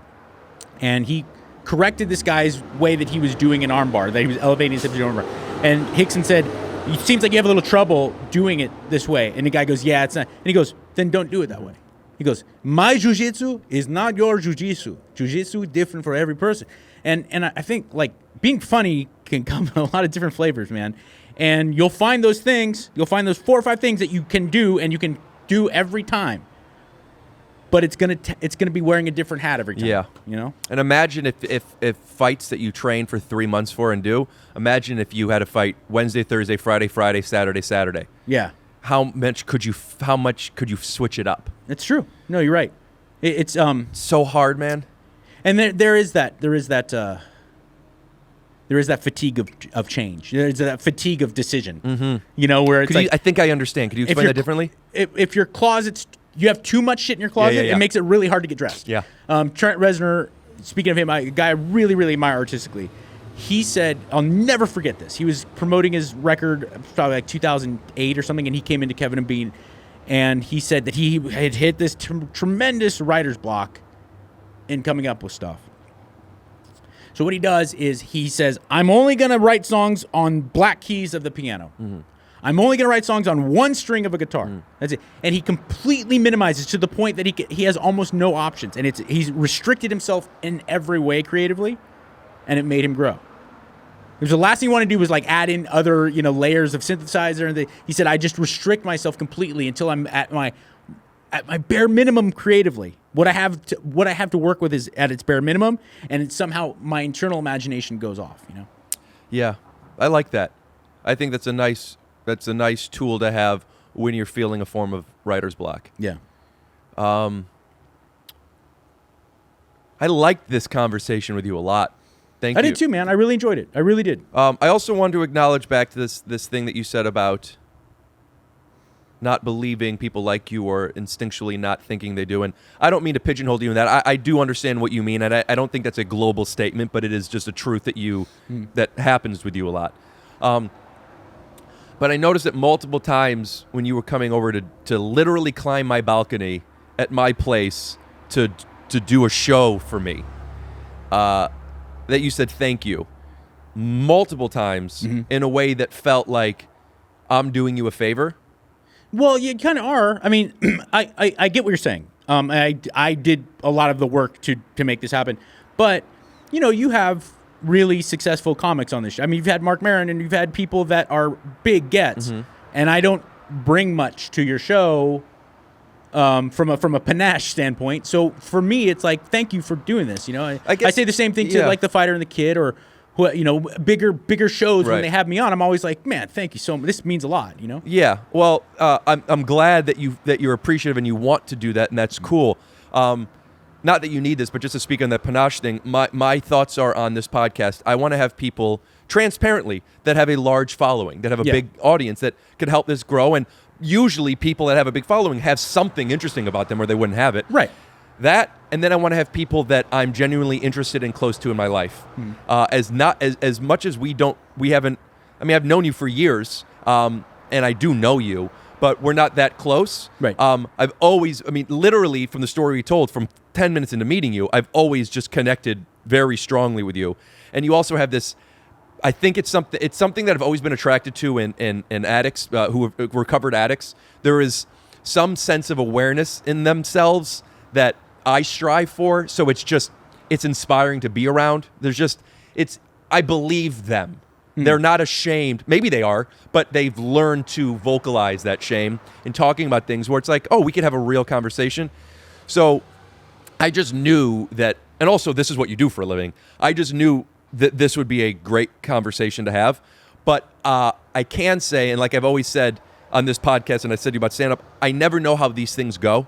Whenever my girlfriend asks, how does it go? I say, I don't know. Yeah. I just know if I had a good time or not. Yeah. And this one, I almost cried twice.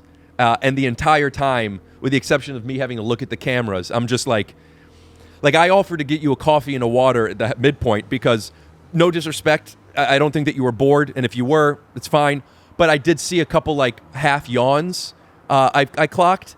And I want you to stay. Like that was my intention behind it. Sure. I was not bored in any way. Great. At any moment. But I love this very, very much, to the point where I get this way sometimes when I give sincere compliments. I'm feeling my eyes watering up a little bit now.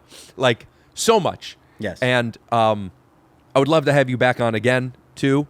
But the idea of you saying things like I'm doing you a favor is nice to hear. I don't mean like you're doing something wrong. It's nice to hear, but it's like weird because in the same way you're saying you're doing Fighter and the Kid and you've done all these shows for 20 years now. Yeah. It's like, thanks for doing this.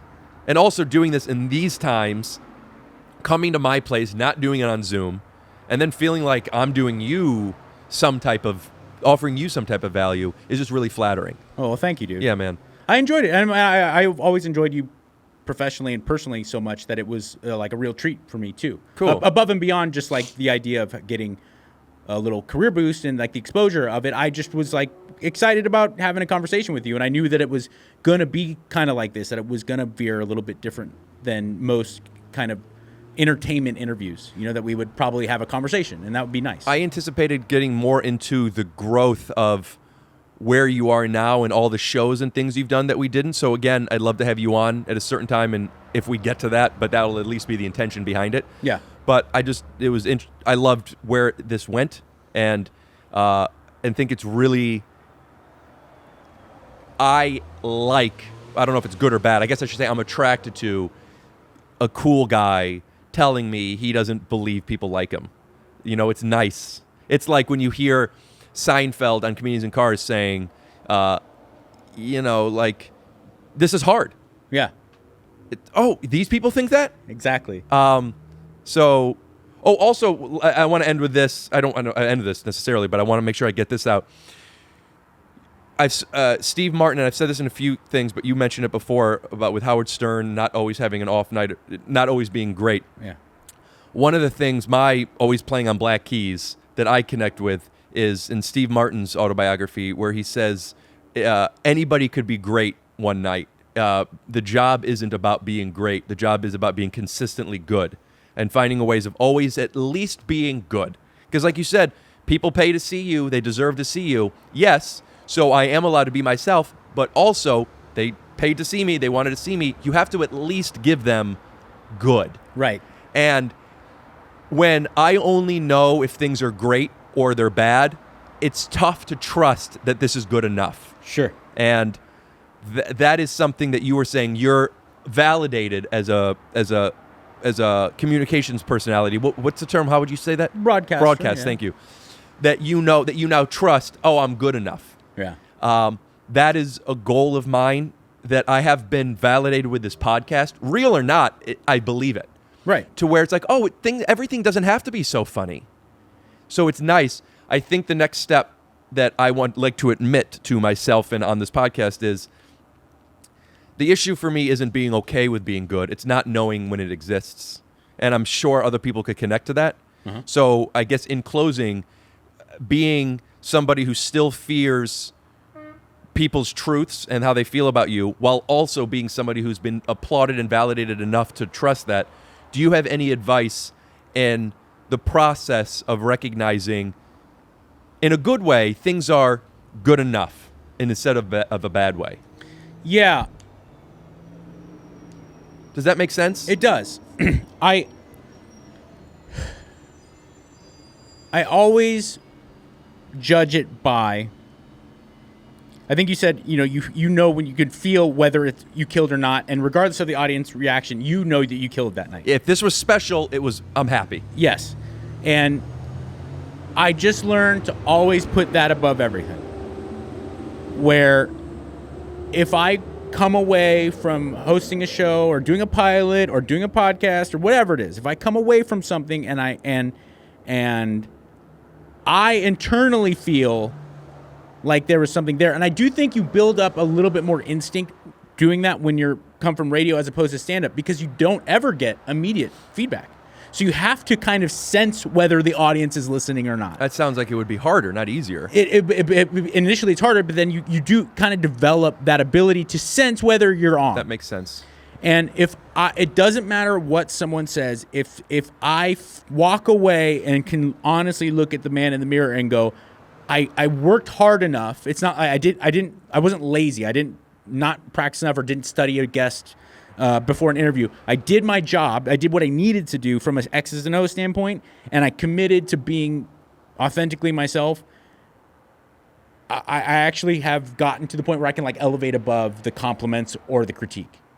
You know what I'm saying? And so instead of working on learning to believe the other people are learning that, learn to really just value your instinct because you wouldn't have made it this far if you didn't have legitimate instinctive ideas and value, if there wasn't some instinctive currency into your belly feelings, But at what point do you trust that and not acknowledge the fact that things that you want haven't been accomplished? For me, not being passed at the Comedy Store right is one of them. Oh, well, I can't.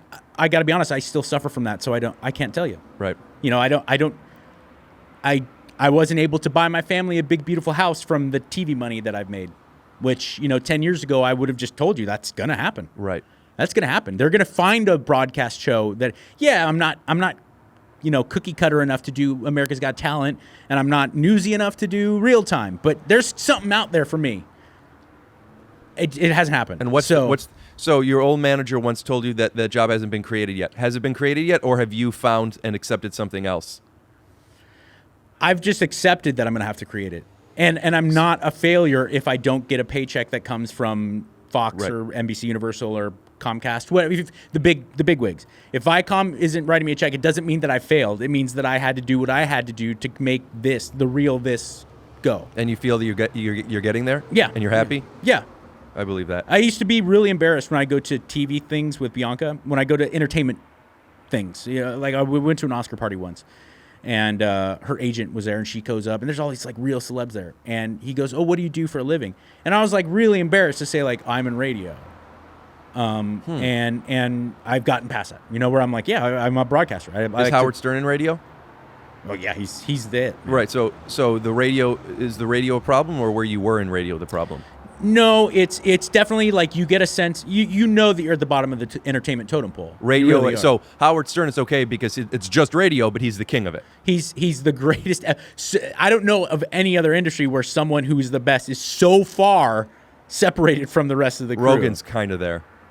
Podcasting, yeah. But even then, there's still other guys, who've made a humongous, and gals who've made a tremendous impact. They're doing something different. What Rogan's done is very similar to Stern in that it was so groundbreaking. It was so different. But yeah, Howard's different also because he's so fucking famous. There's no one else in radio where it doesn't matter who the guest is. The person doing the interview is equally or more famous than they are. He's the only guy in the history of radio, in the history of the medium, that you can say that. So that changes the scales a little bit. I also we never really talked about it, but I want to make sure to plug all your stuff. But your podcast, yes, Mikey Loves You. Mikey Likes You. Yes. Mikey Likes You is I guess, how do you say? You just say where podcasts are found, or is there a certain medium? Do you do video? No. Why not? I wanted to really get it off the ground and establish it for what it is, and I didn't want to wait any longer. And I had already waited till I found I was at a serviceable point with the audio.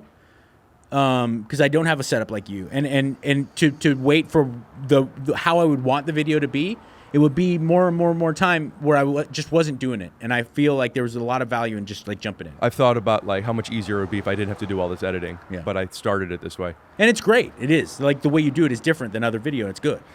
Dude, I had you sign off 5 minutes ago. I have one more question for you. Yeah. How do you compare doing a podcast to all the other things you have done? Not as far as how people digest it or the technology behind it, but as a host and performer, is there something different? But like you said, Howard Stern is radio and Joe Rogan are podcasts, and they're both groundbreaking. I see them both as the same thing, as something that you just listen to on your phone. It is X's and O's wise, like how you consume it. It's similar. What are the differences? There's a difference in radio, especially terrestrial radio, which is where Howard came from, which is where Howard's famous from. I mean, obviously Sirius has been amazing for him, and I love Sirius XM. I work for Sirius XM once a week, but terrestrial radio, you got to do something that it's so weird where you're fucking literally fighting the people in your market. Like you're fighting them for ratings so that you can jostle back and forth so that you can get advertisers. And you have to become this, you are not only a broadcaster, but you're like this weird pawn on the chess team that is your radio station. Whereas a podcast, I just go on and be myself. But I don't worry about any of that shit. I think like I make a good podcast and it'll grow. Well, that's because you're the head of the radio station and those are your priorities. Right. The head of the radio station, it's not that it's different, it's just that the head has a different priority. Well, because at a certain level, like it or not, the average podcast consumer listens to 2 podcasts a week. The heavy podcast consumer listens to 6 a week. The statistic is that I read, and I don't remember the exact number, but it's over 50% of people, which is shocking to me, listen to podcasts. Yeah. Which means that most people listen to 2 a week. You're competing. If somebody listens to Rogan and Fighter and the Kid, that means they're only listening to 1 to 4 more podcasts. Well, here's the big main difference in that when it comes to the actual sitting down in front of the microphone, with radio, regardless of the show, real radio that broadcasts out over a tower, you always have to steer away from doing anything too niche. Right. It's like a network versus cable or streaming. Whereas you have an incredible power in podcasting in that you can narrowcast as opposed to broadcasting. That's the reason why it's called broadcasting, because you have to really try to appeal to a wide audience. And if you're having an MMA fighter on, you can't get too geeky. No matter how geeky I am about fucking MMA, I can't start talking about like conditioning to prepare for a 5-round fight instead of a 3-round fight, because most of the listeners are going to go, geez, I don't give a shit. Right. And when I have Slash on, I got to talk about like his feud with Axel. I can't talk about like what gauge string he uses on his BC Rich as opposed to his Les Paul, because most people don't really give a fuck. I never thought about the term, there's broad to a broad audience and pod to you're just in your own little thing. Yep. And you can really flex that muscle in podcasting. I feel it. I can talk to meatheads when I'm doing Mikey Likes You. It's a fitness and wellness podcast. Mm-hmm. I try to be appealing to a broad audience, but it doesn't matter if I go, right. I'm going to talk about protein digestion rates real quick, so just deal with it. Because you want to find your audience as opposed to appeal to the broad masses. Right. And that's what makes it so hard, is it's a steady build. Yep. All right. This was awesome. Also, I didn't eat much today, and this coffee, I'm in such a good mood. Speaking of Coke, I've never done Bless it, but you. if it's like this, The greatest drug on earth, in my opinion, caffeine. Yeah. All right, man. Well, I guess you'll just hop over the balcony. Yep. Thank you so much. My name is Doug, guys. Checkitout.com. Scoot doo, blabbity blue, scoop dee. Oh yeah!